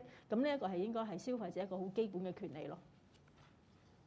Now TV 亦都繼續問咧，消委會會唔會建議消費者咧使用一啲個人資料較少嘅 app 咧？因為正如我哋就講啦，其實你俾多啲資料咧，就係希望你可以揾到一個更合適嘅對象啊嘛。咁如果你冇乜資料俾出去咧，咁佢就好難幫你揾一個你心儀或者合適你嘅對象啦。咁所以咧就係話，究竟要俾多啲資料出去，同你點樣去篩選一個最合理嘅對象，其實呢個就等於係天平上面嘅兩邊嚟㗎。咁所以咧就最緊要就係有一個平衡，就係話你覺得你俾出嘅資料咧係足夠地讓呢個 Apps 咧就可以幫你配對到一個最合適嘅你個對方啦。咁但係咧亦都知道，如果俾得多嘅時候咧就危險啦。尤其是譬如話有啲嘢一定唔可以咁容易俾嘅，就係譬如話你嘅年薪啦、你嘅財政狀況啦、你有幾多銀行戶口啦，咁呢啲都係屬於高危嘅，因為咧你一俾咗出去咧，尤其是好多條文裏邊都講咧，佢可以用你啲資料咧嚟做宣傳或者推廣嘅作用。咁嘅時候咧你就好危險啦。但係有啲人就會話，咁我唔俾人工，咁可能配對一個同我唔係心儀嘅對象，咁所以呢個咧就係消費者要自己考慮。咁所以咧變咗點解好多啲應用程式咧都有啲選擇俾你㗎？你可以 basic plan， 即係最基本嘅，你可以進階嘅，甚至有啲咧就係再高級階啲，就係你幾多個我哋所謂你嘅配對嘅考慮因子。咁呢個咧就係一個平衡點嚟㗎。咁所以消費者咧就要睇清楚個條文。同埋咧你覺得要俾咗啲咩出去，你可以揾到你嘅對象，咁就保護呢個私隱。因為喺網上咧，你俾咗嘅話，然後簽咗同意書，如果講到明可以用你啲資料咧，係我嚟做推廣宣傳，甚至俾第三方咧，你就冇乜保障自己㗎啦。咁所以呢個咧就係好似一把劍嘅兩邊，你真係要平衡下你需要啲咩嘢咯。情報嘅問題嘅，咁喺消委會嘅實測入邊咧，發現咗有6個年齡帳戶入邊咧有3種嘅價格差異嘅，唔知可唔可以即係講下佢哋嘅實際收費係幾多咧？咁同埋另外喺唔同性別嘅帳戶嘅收費有冇一啲明顯嘅差別？嗱，咁我哋今次做呢一個價格嗰個嘅按年齡而進行呢個差別收費嗰個價格調查裏面咧，我哋睇到一個情況嘅，就係收費最高嘅咧就係38歲嘅帳戶，咁以12個月嘅收費方式咁去計算咧，佢個基本、中階同埋進階嘅訂閱計劃嘅收費咧就係628蚊、939蚊同埋1318蚊。比起收費最低嘅帳戶咧，就係分別咧高出34%、21%同埋42%。咁但係根據我哋今次嘅測試咧，咁我哋都會睇埋咧，究竟同個性別有冇關係咧？即係男女係咪有別咧？但係男女咧係冇分別嘅，反而咧就係喺一個年齡嗰方面咧，就係有出現咗呢一個價格嘅分歧啦。咁即係話咧，可能咧就係喺佢哋嗰個嘅人工智能，又或者係佢喺佢哋嗰個嘅程式裏面咧，或者經驗裏面咧，就係發現咧，就係可能呢一個年齡群嘅人咧，可能佢哋嗰個訴求係會比較高，又或者係最容易係會做到呢一個配對啦嚇。咁所以咧個收費係會比較高啲。但係喺我哋睇翻佢嗰個嘅嗰個我哋叫 disclaimer 啦嚇，即係講翻自己嗰個價格嗰個嘅標示嗰陣時咧，就真係會講得係比較含糊嘅。嗰個機制係點樣去做法啦？係基於咩嘅原因啦？佢就係純粹係一個好簡單嘅一個方法，就係話俾大家聽，係我哋嗰個嘅條款同埋細則裏面咧，係簡單咁樣描述咧，就係受唔同嘅因素所釐定。咁其中咧就可能係某一啲嘅原因咁樣。咁所以咧，我哋會覺得咧係唔夠理想，因為我哋覺得咧喺個知情權同埋嗰個披露嗰方面咧，就真係唔係好夠清晰啦。不過我補充少少啦，我哋全部調查嘅交友程式咧都冇就基本嘅功能收費嘅，但係咧用戶如果用額外功能咧，就有個所謂訂閱收費計劃啦。咁但係當呢個訂閱收費計劃咧，原來咧係男女有別㗎，即係嗰個計劃嘅內容嗰個項目。咁其中一個交友嘅程式咧就話咧，女性用戶咧雖然只有一個訂閱計劃可供選擇，但係咧就無需訂閱咧都可以閱讀男性用戶嘅交談。相反咧，男性用戶咧雖然有3個訂閱計劃可以選擇，但佢一定要俾咗錢訂閱咗之後咧，先可以閱讀到女性用戶發出嘅信息同埋佢嘅之間嘅互動。咁所以即係話咧，去呢啲 Apps 裏邊咧可以選擇嘅嘢係好多唔同嘅 plan 啊，我哋所謂唔同嘅計劃。咁而某啲地方咧，其實可能都有少少男女有啲分別嘅喺具體上邊。所以即係話，每一個人訂閱嘅時候咧，真係除咗睇錢之外咧，真係要睇翻同埋功能之外，仲係睇翻佢個詳情嗰啲細節、嗰啲細則。如果唔係咧，你就好容易咧就係誤解咗一啲嘢。好，繼續都係情報嘅問題嘅。有一個虛擬道具嘅收費咧，就去到成25萬蚊嘅。咁就想問下佢啲相關嘅道具嘅功能同其他 App 嘅道具咧，有冇啲唔同嘅咧？嗰啲道具係可唔可以用一次啊，定係無限使用嘅咧？嗱，譬如你好貴嗰個啦，252000蚊啦，咁我哋就話嗰個道具佢會話個功能咧，包括咗探索更多用戶啦，或者更多人俾 like 你啦，或者其他用戶嘅有更多嘅互動啦，又可以查看好多其他用戶嘅資料啦。咁你可以睇埋其他用戶嘅好多資料，咁咧配對嘅時間咧可以縮短啦。咁所以呢啲咧都係吸引你去覺得我咪更加容易揾到我個合適嘅對象咯。咁所以咧佢就消費高度咁犀利㗎。咁呢個當然咧就佢會好多介紹點解你又需要嚇俾咁多錢因為咁你可以多啲資料啦，又多啲人 like 你啦，有好多資訊啦。咁但係咧大家要小心啲咧，就係話你要覺得係咪物有所值？咁如果要收費到咁高嘅時候咧，你就要睇下佢有冇濫收費啦，或者係咪佢俾嘅嘢咧唔係你嘅需要啦。咁如果你真係覺得你係有需要呢樣嘢嘅，咁你咪覺得都物有所值啦。咁呢個咧就係話，所以咧我哋要睇下佢俾啲咩功能你。然之後，你覺得呢個功能咧係咪對你揾一個心儀嘅對象咧係非常之關鍵？咁唔可以作咧衝動嘅，要好理性，唔可以話好耐，佢喺度話俾好耐揾唔到同你合適嘅人，咁就令你咧覺得死我揾唔到，咁所以就好衝動地咧就去覺得我要買多啲嘢啦，或者咁我配對好啲啦，咁嘅時候咧就可能非係物有所值。咁所以我就覺得消費者咧係要理性，唔好一時衝動。平衡過晒你所需要嘅嘢，俾呢啲錢咧係咪物有所值嘅？咁因為咧好多 Apps 都會覺得你梗係覺得越多功能啊，越着數啦，越好啦。咁但係呢個咧就自己要決定啦。咁嚟自 AM730嘅問題嘅，咁喺啲交友程式入邊咧，消委會有冇了解過咧？用戶可唔可以主動要求刪除資料嘅情況啊？咁樣又或者有冇呢啲程序㗎？你講先嚇，你講先冇所謂。嚇，其實係可以嘅，但係就唔係話個個係可以容許咁樣做。咁所以咧就個消費者，當你去提供嗰一啲嘅個人私隱嘅資料嗰陣時咧，就真係要非常之小心地咧，就係決定究竟你係去提供邊一啲資料，因為咧嗰啲選項咧有啲係可以俾你填，有啲係可以唔填嘅。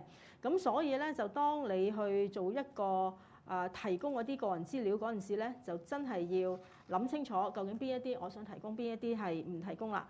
咁當然就係有好多應用程式就會話啦，當你提供咗嗰啲個人資料之後，你可唔可以拒絕唔俾嗰啲個人資料用做呢個推廣或者係促銷？呢一個係一個好重要嘅一點，因為一方面你就想增加你嗰個曝光率，但係另外一方面咧，你又想保障自己嘅個人私隱。咁但係咧喺我哋今次嘅研究裏面咧，差唔多係個除咗一個之外咧，全部咧就係話唔可以拒絕就將個人資料被用作推廣或者係促銷。不過就係有某一啲咧，就係話可以喺事後之後就可以係喺個應用程式裏面去作為一個修改。咁所以咧就大家當你去當你用嗰陣時，當然你希望係有個期望喺度。但係到你用到咁上下，可能就覺得已經有少少反悔，又或者係自己覺得都唔係咁感覺良好嘅話，又或者係自己都想暫停用嘅話咧，咁其實咧喺呢一方面咧，就大家應該要睇清楚嗰個條款咧，就可唔可以咧係有啲程式裏面咧係可以選項咧，就俾大家咧喺嗰個應用程式嗰度更改呢一個咁嘅訴求，即係呢一個咁嘅要求就會用唔用作去做推廣同埋個促銷，同埋咧記住都係要睇清楚啦。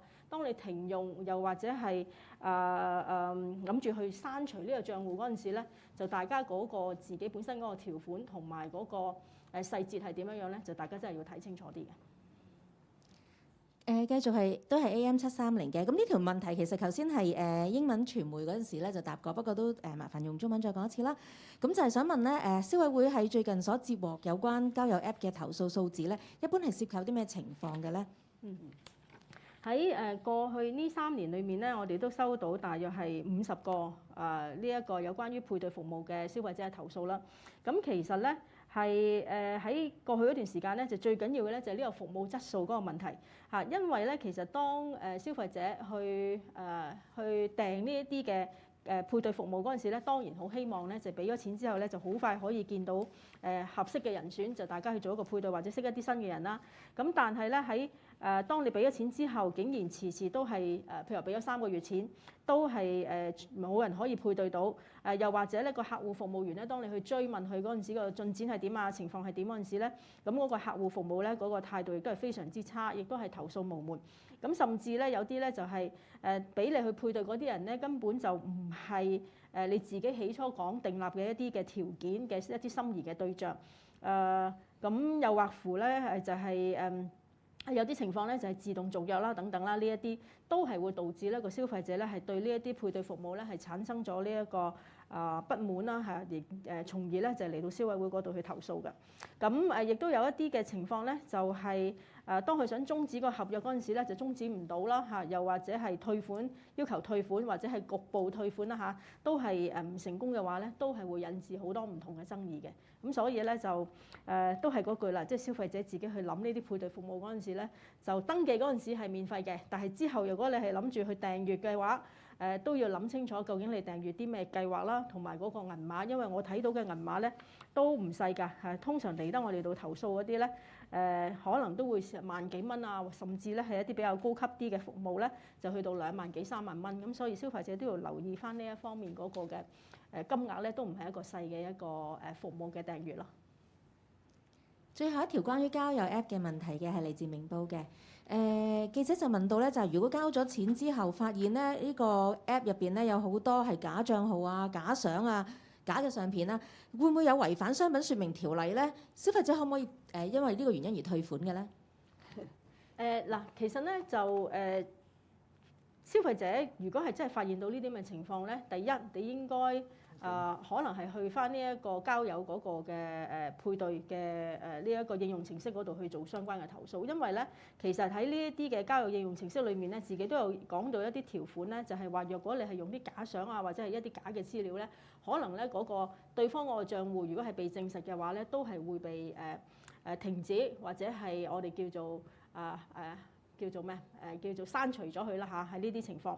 咁所以咧，第一方面咧就應該要同嗰個交友應用程式嗰度去確認先啦。咁第二咧，如果真係發現係因為咁而係俾人呃咗嘅話咧，消費者絕對係有權利咧，就係去呢一個海關去舉報啦，就係去睇翻咧究竟佢哋係咪有一個違反商品説明條例嗰個嘅成分。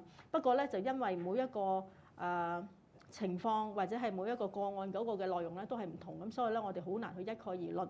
不過如果係做一個交友應用程式，佢都想係真係正常去做生意嘅話咧，都係應該要好緊密同埋好密切地去監察住咧，究竟註冊時嗰陣時所提供嘅資料咧係咪如實？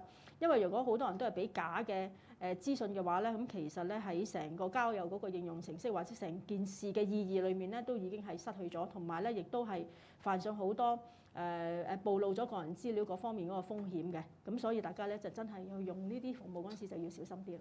其實最簡單就係當你揀呢交友應用程式嘅時候咧，你真係要睇清楚個詳情，同埋都要口碑嘅，即係仲要貨比三家嘅。嚴格嚟講，即係有啲交友應用程式咧係好啲嘅，嗰個聲譽會高啲，咁佢嗰個會違規嘅人咧都會少啲啦。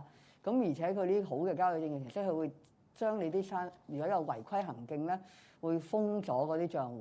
咁所以嗰個交友應用程式嗰個公司咧係非常之關鍵。咁所以我哋就要睇翻每間公司，同埋你睇下你啲朋友圈裏邊邊個覺得好啲啦，你先至去用嗰個會保障自己多啲。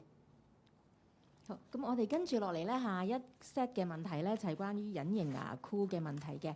咁係我哋等一等。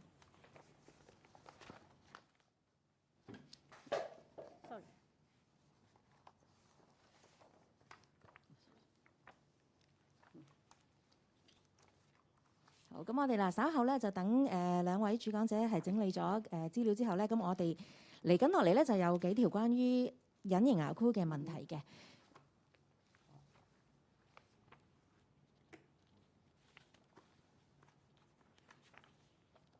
好，第一條問題咧就係商業電台嘅，咁想兩位可唔可以介紹一下咧？如果箍牙嘅療程唔妥當嘅話咧，可以為牙齒帶嚟一啲咩危害咧？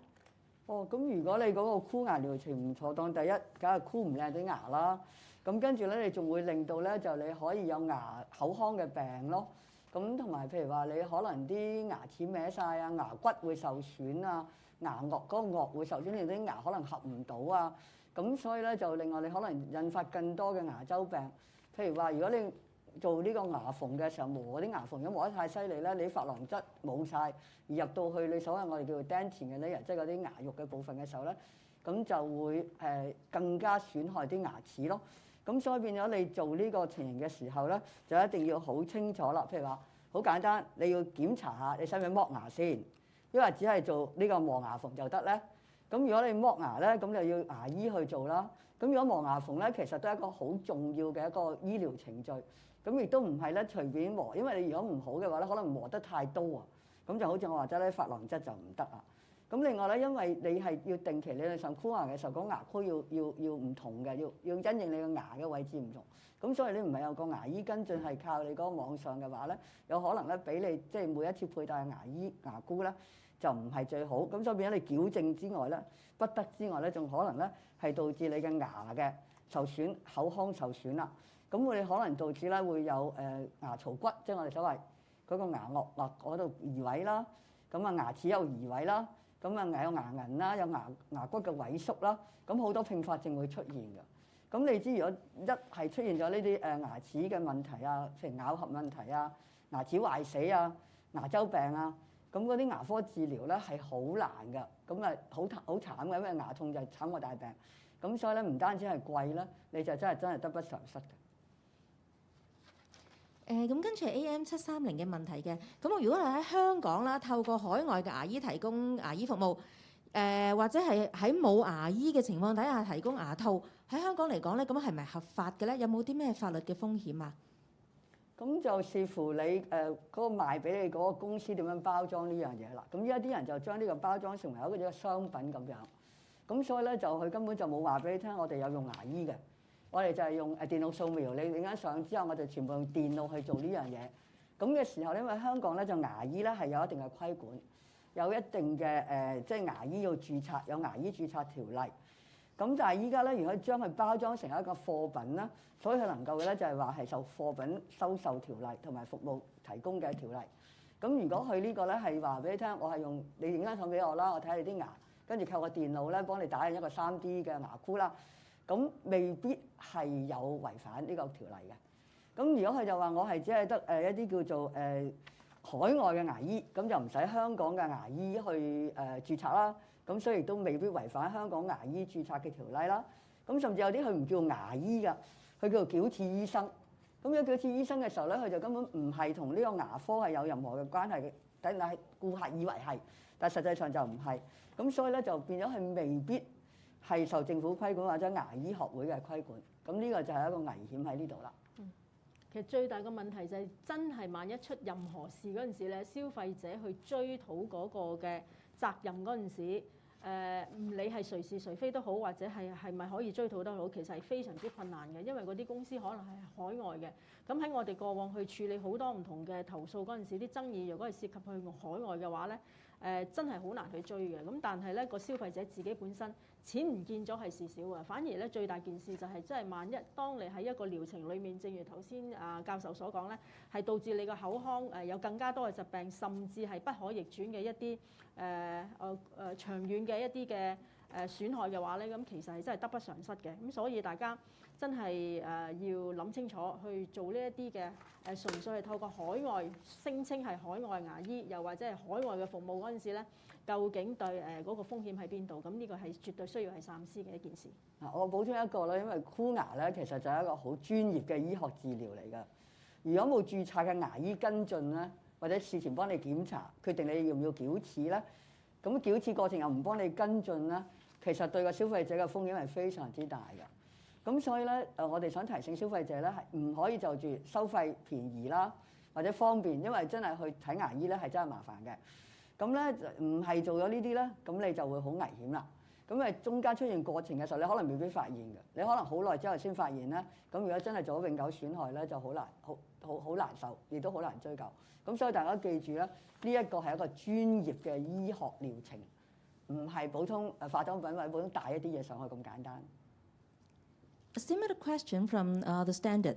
For these service providers that are not based in Hong Kong, if they provide relevant services stating dentist registrations or qualifications, in any chance that these providers are against the Trade Description Ordinance? If they mention that they don't have any dentists registered in Hong Kong, and they're only talking about probably some dentists overseas, or probably they're only based on the computer programming and the 3D printing to give you this aligner treatment, then might not, okay? But if they say they have a registered dentist in Hong Kong, but at the end they don't, that is. And so that's the problem, that some of this product, they packaging it as a kind of commodity, and it's not a medical treatment. Actually, for this clear alignment, we consider it's really a medical treatment, it's a dental treatment, and you require a registered dentist. And Hong Kong, we have a very clear ordinance on how to become a registered dentist. And for this kind of treatment, they should be provided by a registered dentist. But unfortunately, there are many companies, they packaging it as a kind of services.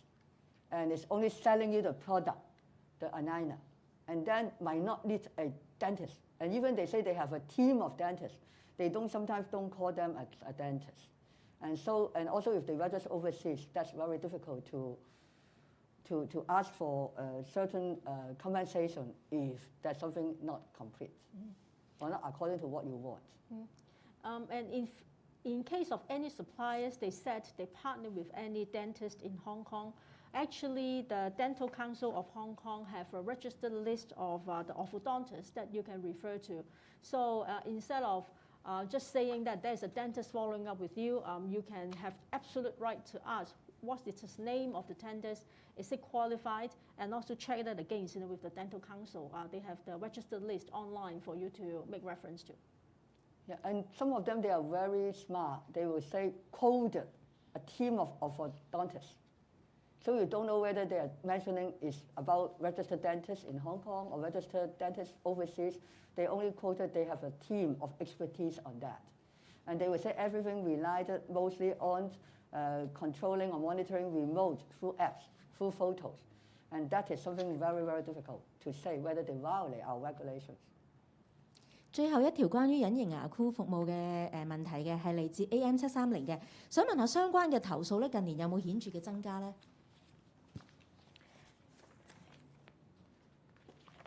如果講翻投訴嘅數字嚟講咧，就過去呢幾年咧都係相若，不過喺2021年相比起2020年咧，2022年咧就係增加咗嘅。就喺2021年咧就有8宗，喺2022年咧有13宗。咁而咧有關於呢一啲隱形牙箍嘅消費者投訴嘅重點喺邊度咧？就係喺呢一個貨品嘅質素呢一方面咧就有2宗啦，服務嗰個質素咧亦都係有問題啦。使用之後導致口腔受損啦。療程失誤啦，修補工作導致牙齒受損啦，療程嘅時間過長啦，等等咧，令到或者係發覺係成個療程係冇效果咧，仲有咧就係如果係維修保養嗰方面咧，係牙套有爆裂咧，呢一啲咧都係消費者主要嘅投訴嚟嘅。但係另外一方面咧就係價格嗰方面嘅爭議啦，同埋銷售嗰個程序啦，即係當你去聲稱某一啲嘅療程嗰個程序嗰陣時，或者係有牙醫嘅跟進啊，或者有啲效果啊嗰陣時，但係結果咧就係唔係咁樣樣嘅話咧，都係會引致個投訴嘅。咁所以同埋咧個銀碼上面都唔細㗎，最高嗰個金額咧就係去到45,000蚊，而平均咧每一個嘅個案咧係過去呢段時間咧都有成13,000蚊或者係22,000蚊左緊。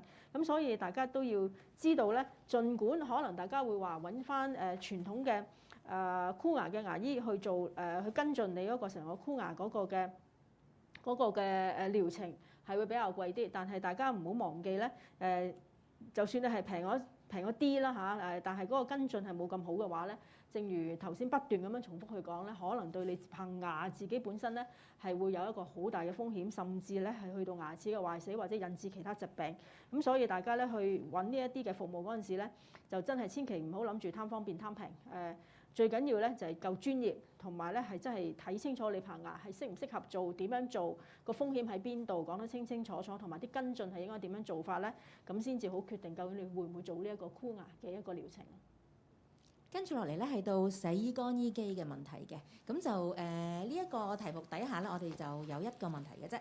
咁條問題咧就係話咧，消委會有冇比較過使用呢啲洗衣乾衣機同用洗衣機再加埋另外用乾衣機呢一兩種嘅洗衫模式，邊一種較有效能同埋更加符合能源效益咧？有冇啲咩嘅選購建議咧？嗱，如果係講洗衫，如果洗衫嚟講咧，用洗衣乾衣機洗衫同用洗衣機去洗衫咧，根據我哋過往嗰個嘅測試嗰個嘅結論嚟睇咧，其實佢嗰個能源效益咧都係差唔多嘅啫。咁但係當然啦，唔同嘅型號咧喺佢哋嗰個耗電同埋耗水量咧，都係會有佢嗰個分別嘅。主要係因為佢哋嗰個產品嗰個設計，即係話嗰個洗衣機嗰個設計。咁但係若果係講佢嗰個嘅相差程度大唔大咧，係唔大嘅，其實都係差唔多嘅啫。咁但係乾衣就唔同啦。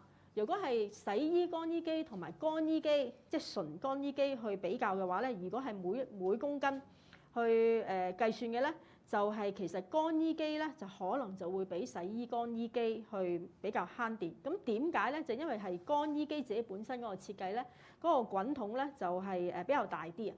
咁如果佢個滾筒係比較大啲嘅話咧，就可以幫助到啲熱空氣咧，就係喺滾筒裡面去流動。咁同埋咧就係因為咁咧就可以加快咗個乾衣嗰個嘅速度。咁因為咁咧亦都可以慳電啲啦。咁所以咧就洗衣就冇乜大分別，但係洗衣乾衣機同埋純乾衣機咧喺嗰個嘅慳電嘅程度嗰度咧就會有呢一個唔同嘅地方啦。咁但係咧當然啦，就係點解好多人會諗買洗衣乾衣機咧？就係因為佢慳位啊嘛。咁所以如果你係諗住拆開嚟買嘅話咧，好多時就係考慮咧就屋企嗰度究竟夠唔夠咁多位去擺洗衣機同埋乾衣機分別兩部啦。咁另外咧就當然你買兩部唔同嘅機嘅話，嗰個價錢亦都係會比較高啲啦。咁所以呢一啲咧都係消費者去考慮嘅。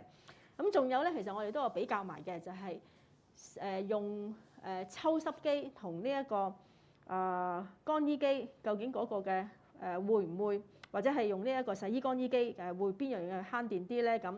咁當然咧，就亦都喺睇翻每一樣唔同嘅電器呢一方面嗰個嘅設計啦。咁但係要留意一樣嘢咧，就係洗衣乾衣機咧，就喺乾衣嗰陣時咧，就係需要用水嘅。係因為點解佢要用水咧？就因為佢要冷卻乾衣喺過程裡面咧，機內裡面產生咗嗰啲濕氣，將呢啲濕氣咧要凝聚成為水滴之後咧，就要去排走。咁但係抽濕機咧就唔需要用水嘅，所以從慳水嗰個角度嚟講咧，抽濕機咧就可以慳水啲。咁但係咧亦都係相對嚟講環保啲啦，因為咁。咁但係咧就如果你係用抽濕機去乾衣嗰陣時咧，就最大嘅唔好處咧，你就要揾到個空間啦，即係你要揾一個比較密封啲嘅地方、細啲嘅地方，將啲衣物去晾起，跟住然後咧就之後等用個抽濕機去慢慢乾。但係洗衣乾衣機就唔使啦，因為喺部機嗰度咧就係做晒嚇。咁但係個唔好處咧，佢就冇咁慳水。咁所以咧就大家消費者去諗嗰陣時咧，就要即係睇下自己本身嗰個生活嘅習慣，究竟係我洗衫多啲啊，定係我中意洗完衫之後好多時都要用乾衣機啊？定係原來我屋企有部抽濕機，有空間咧就可以嗌嚟乾衣嘅。咁呢啲都係每一個人唔同嘅考慮。但係喺個電費嗰方面咧，其實嗰個嘅參差都會係幾大嘅。因為洗衫咧，我哋一般嚟講咧係根據我哋今次嘅估算嘅電費同埋水費電費嚟講咧，最低洗衫嘅話咧可以係由幾毫子。但係去到最貴咧，係大約個幾去到2蚊度。但係乾衫就唔同啦，因為乾衫用嘅熱會比較多啲。譬如話棉質嘅衣物啦，可能係由去到4蚊去到11蚊不等。咁所以大家乾一機衫咧，就千祈唔好諗係會好平，其實都係10零蚊嘅去乾一機衫。咁如果你洗衫連乾衣嘅話咧，可能嗰個如果係棉質衣物嘅話咧，可能由4個2去到12個幾。咁所以大家即係會去諗用邊一個程式同埋點樣去。即係洗衫啊，當然係得一個主要係得一個方法啦。一係你只係揀嗰啲唔同嘅質地嗰個嘅即係布料嘅啫。咁但係咧就若果係嗰個究竟乾唔乾埋衫咧呢一樣嘢咧，咁就大家真係可以去自己去衡量下究竟屋企嘅環境啦、天氣啦等等啦嚇，去考慮究竟你係用咩方法去乾衣啦。或者我補充一句啊，你都知我係環保人士。其實如果香港你嘅家居咧係可以有地方乾衫咧，其實最好咧就係如果天氣乾爽或者有太陽嘅日子咧，最環保嘅方法咧，其實就係將啲濕嘅衫咧吹風係涼乾佢嘅。咁咧就唔一定要用乾衣機，因為咁樣咧就可以令到你更加慳錢，亦都慳水啦，亦都慳電。咁所以咧，如果個屋企環境咧係可以乾衫，而天氣又唔係好潮濕嗰一堆日子咧，譬如就有時乾燥好乾燥咧，其實最好就係自然晾乾。咁呢個咧就係我哋一路都希望可以推廣嘅一樣嘢。跟住落嚟係關於雞精嘅問題嘅。咁第一條咧就問到話點解會有雞精嘅樣本咧係驗出黃曲霉毒素？喺雞精嗰個產品製作嘅時候，可唔可以避免呢一種毒素嘅咧？我哋今次驗出有黃曲霉毒素嘅咧，嗰個樣本咧係一個素滴雞精嚟嘅。咁今次驗出嗰個量值咧都係比較微量啲。咁佢個原料咧就係植物抽取即係主要都係用從植物裡面去抽取嘅一啲物質啦。咁點解會有黃曲霉毒素咧？就可能就係原材料咧喺處理儲存環境同埋運輸嗰陣時咧嘅生產嗰度有相關。咁譬如生產商如果係將收割之後嘅原材料或者加工之後嘅半成品係適當咁樣去儲存嘅話，唔係喺一啲好高溫或者係潮濕嘅環境底下咧，就可以咧就係盡量減低咗呢一個霉菌生長嗰個產生個毒素。咁所以咧我哋估咧今次咧就呢一個黃曲霉毒素所驗出嘅量裡面咧，可能就係從佢嗰個嘅運輸啦、生產嗰個過程或者係原材料嗰個處理嗰方面嘅問題。不過真正嘅原因咧就因為我哋自己冇直接去做一個探究啦嚇，咁所以咧都係要揾翻即係相關嘅生產商咧，好多時都係㗎啦，佢哋自己都一定要自己做翻自己嗰個品質嗰個檢控檢測，就係去睇翻究竟點解會出現咗呢一個問題咯。最後一條關於雞精嘅問題咧，就係情報問嘅產品普遍聲稱咧係高蛋白質，但係實際咧就比原型食品更低，咁有冇違反到商品説明條例咧？其實唔係比原型食品更低，而係其實咧係你要食多啲先至可以達到原型嘅食品，或者咧係要俾多啲錢嘅。咁所以咧其實就唔係話佢嘅高低問題，而係就係話你食同樣需要吸收咁嘅多蛋白質咧，你會發覺咧係食呢個圓形嘅物品咧會多好多。你即係我哋正話都俾咗呢個，就係話如果你係要攞26.3克嘅蛋白質，咁你食雞髀100克就已經有啦，就5個8啫嘛。但係咧，如果你食呢個雞精咧，咁你要食多啲啦，咁你要俾嘅錢多啲咁解啫。咁如果咧佢如果標明有幾多蛋白質，而係我哋驗出嚟嘅同佢嗰個差異唔係好大咧，咁你唔可以去違反咗商品説明條例咯。咁所以就會視乎咧佢標籤自己有幾多蛋白質，然之後我哋驗出係幾多，咁然之後先至都可唔可以違反咯。咁所以我哋就係話你食呢啲雞精，如果純粹係為咗蛋白質嘅，咁你不如食啲圓形嘅食品啦咁樣。咁但係當然你呢啲雞精咧就係因為已經經過佢嘅提煉咧，係已經將啲蛋白質咧變成可溶性嘅蛋白質。咁所以如果有啲人咧係消化系統有問題，即係要消化呢個蛋白質嘅酶咧係有問題，個功能唔夠好嘅話，咁你已經係食咗呢啲可溶性嘅蛋白質，咁咪容易啲吸收咯。但係記住喎，當你用呢啲滴雞精咩雞精都好咧，其實有好多不可溶性嘅蛋白質。咁嗰啲咧就會留翻啲雞肉裏邊嘅，咁所以即係話其實你都食唔到嗰啲不可溶性嘅蛋白質咯。咁所以就會因應自己嘅需要而決定啦。咁但係我哋覺得好多時食呢啲所謂健康產品啦，或者保健產品，尤其是有啲病人好似手術後啊，佢哋覺得要補下咯，其實好緊要，一定要問翻醫生同埋營養師，我適唔適合食呢一樣嘢？咁如果唔係咧，其實你唔一定冇風險，因為有啲人其實唔適合食㗎。我想答翻就係咪違反商品説明條例咧？就係話究竟佢係咪高蛋白質？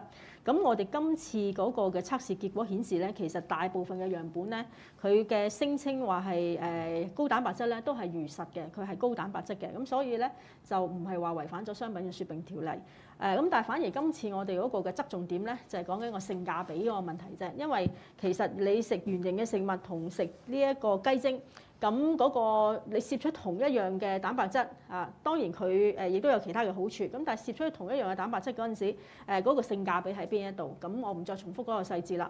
咁同埋咧，我哋都會睇到雞精咧，就係佢係有另外一啲好處嘅，佢係低鈉同埋幾乎係冇脂肪。咁當然有啲人係好着重脂肪嗰個攝入嗰啲人咧，就好想揾一啲比較低脂嘅一啲代替品。咁但係咧，我亦喺呢一度咧，亦都要提醒翻消費者嘅，儘管佢係比較低脂啦嚇，但係人體咧就係需要呢一個脂肪嘅。即係等於我哋需要呢一個碳水化合物啦，又或者係其他嘅一啲嘅營養素啦嚇，係需要嘅。咁所以咧，就如果係完全個人係太過冇脂肪嗰陣時咧，其實可能咧都係會引起其他一啲嘅健康嗰個嘅考慮。咁所以咧就大家當去考慮去食雞精嗰陣時，當然就要諗下咧，就係主要係睇翻嗰個性價比嗰方面嘅問題。究竟係咪值得花費好多好多倍嘅價錢去攝取同一樣嘅蛋白質咯？呢個就係我哋今次嗰個嘅重點嚟嘅。好，咁跟住落嚟咧，就最後一組嘅問題咧，就係關於投訴嘅個案嘅。咁首先我哋嚟第一條問題啦，就係嚟自情報嘅問題嘅。咁喺個案 B 入邊咧，相關嘅補習公司嘅人員咧，就聲稱係由社工推介，同埋係屬於政府人員。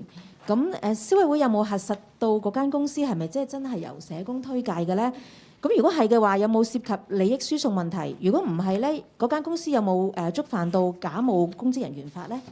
嗱，其實咧，消委會咧喺我哋嗰個嘅職能上邊咧，我哋就冇能力去話去核實，即係直情去查究竟嗰間公司究竟係咪假冒一啲嘅一啲機構啦嚇。咁但係咧，成個過程裏面咧，我哋都已經攞咗呢一個投訴人嗰個嘅允許咧，就係將佢成個個案咧就交俾海關去跟進嘅。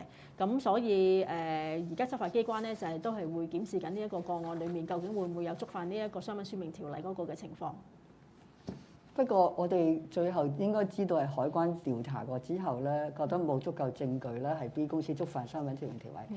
因為其實嗰個爭議點喺邊度咧？就係佢個投訴人以為係上門補習，但係咧嗰個公司嘅職員就個收據裏面寫得好清楚，唔係上門補習。咁所以如果佢個收據寫得好清楚，而嗰個投訴人就係你口頭上同我講係，而且我唔識字，咁呢個咧有時真係好難去告到究竟邊個啱邊個錯，因為唔止係佢聽錯，因為真係個職員真係誤導佢。咁但係一般嚟講都係淨係睇白紙黑字嘅收據啦，大部分。咁所以如果呢個收據寫得好清楚，佢係會係淨係得喺 WhatsApp 或者打電話咧，就唔係上門啦。咁好多時呢個可能係一個誤會。咁所以咧消委會將呢個個案俾咗海關之後咧，海關調查過之後咧，覺得冇證據起訴呢個 B 公司話佢觸犯咗新聞傳遞條例咯。咁所以呢個就，但係如果投訴人可以再繼續去做其他嘅方式，都可以繼續跟進呢件事咯。咁到時或者就會涉及到你講嘅究竟有冇虛假啊？究竟上門嗰人點解啊？咁呢啲咧就係唔係今次嘅個案裏邊嘅重點咯。A similar question from RTHK English News. This home tutorial service has been referred to the customs for follow-up, but there was insufficient evidence that Company B had violated the TDO. Could this be just a miscommunication? That's very difficult to understand whether it's a miscommunication or whether it's a purposely do that, because the complainant say that she is illiterate and she could not understand the writing, but and then she say the staff really say that it's a face-to-face home tutorial, but on the receipt it's clearly say that it's not home tutorial, it's either via telephone or via the apps. And so everything when it comes to a kind of disagreement, we will probably rely on what is written down on the receipt. And therefore this case was referred to C&E, and then at the end they say it's not enough evidence to say the company is violate the situation, the regulation. But whether the staff really misled the complainant, then nobody really knows. But it's clear that the complainant cannot understand the writing or understand things in writing, and she says verbally the staff really tell her that. But of course, there's no way we can judge which is correct or whether it's a misunderstanding or whether it's a lying. Therefore, I think if the complainant thinks she has to write, she can go to other means to follow up with this case. Will there be any tips that consumers can do to safeguard their rights? Oh, I think very, very important is when you subscribe for this further education courses, you really need to know the learning scope, the goal of the communication, and also the way they deliver the courses. And therefore, you need to really look at the details of the courses and offered by the different institutions, like the content, as I mentioned, the fees, the format, the time, location, as well as the arrangement for payment. Because some of this you can get repayment from CEF, the Consumer Education Fund.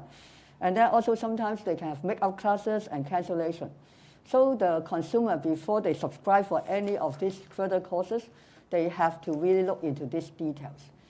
And also, especially, they don't make a rush judgment. They have to really think carefully, and sometimes you may even have a trial lessons. And then refrain from rushing into payment of reservation fee or something like that. And also, if you want to get refund, you have to look in CEF reimbursement details, and they have very clear guideline on what can be reimbursed and what cannot be reimbursed, and what is needed in your receipt. And for example, like this one, the testing fee, they should write down in the receipt. If they don't, then you may not get the reimbursement. And if there's more than 1 month courses, you should pay the registrants or the school fee or the tuition fee monthly, but not at one go. Otherwise, CEF might not give you the reimbursement. And so all these details, you have to really look details. And also you need to look at your lead, particularly if a parent for the children. They should look at the children's lead and what kind of format is best for them. And also you look at the reputation of the course and the school before you make the judgment. So all these are in the Consumer Council's Choice magazine. The last question for today, also from RTHK English News. There were 134 complaints about language course last year. How worrying is this, and what are consumers' main concerns? According to our last year's statistics, we have 130 cases. As compared with the year before, 2021, it is 142 cases. There's a slight drop. But the highest number actually recorded in the year of 2020. We have 252 cases. The key complaint area is about the change in termination of the contract. We have 48 cases. So that attributes to about 1/3 or 1/4, of the complaint cases, and followed by the sales trade practices is 34 cases, and then is the quality of service. There's 23 cases. So I think the number of complaints is very similar to the previous year, and a lot of it residing on whether the education institution has clearly tell the consumers about the terms and conditions of the courses, and also whether they have make very detailed assessment about the qualification or the capability of the consumers before they promote or maybe recommend any specific clauses for them.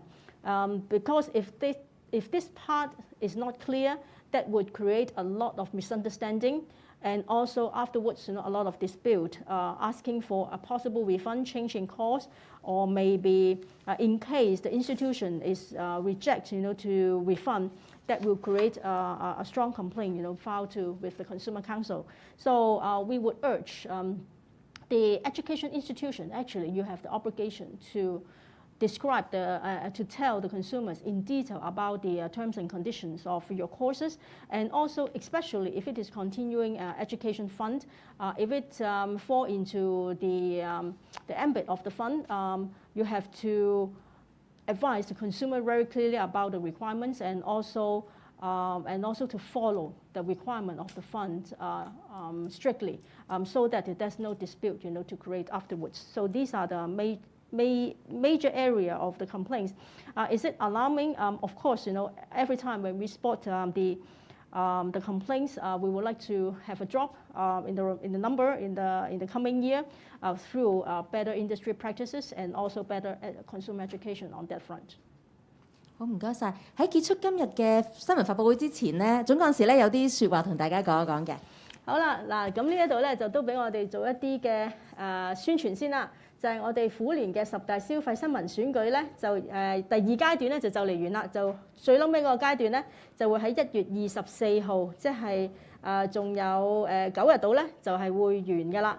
咁希望大家咧就踴躍支持我哋呢個10大消費新聞選舉，因為呢一個咧都係消費者喺每一年裏面最關注嘅消費新聞咧，我哋係作出一個投票嘅。咁而咧就贏頭獎咧係非常之吸引嘅，係一個5000蚊嘅禮品卡。另外咧就係每一個階段咧，我哋都會再抽出呢一個10名嘅得獎者，咁咧就係有成港幣咧成200蚊嘅禮品卡。咁希望大家咧都全力支持我哋呢一個虎年嘅10大消費新聞選舉。咁點樣可以投票咧？咁其實咧上我哋消委會嗰個網站嗰度咧，就已經可以即刻可以投到票㗎啦。要嘅時間都唔多，係只係1-2分鐘就已經可以投完票。咁希望大家踴躍支持我哋呢一個10大消費新聞嘅選舉。好啦，喺完之前咧，我台面有呢張嘅。咁因為咧虎年咧仲有唔夠2個禮拜就完啦，兔年就嚟啦。咁我喺呢度先祝大家咧兔年咧就身體健康，出入平安。大吉大利，工作愉快。咁我哋兔年再見，多謝大家。開心消費，大家精明消費者，精明消費。好，多謝晒兩位，多謝晒咁多位，唔該晒。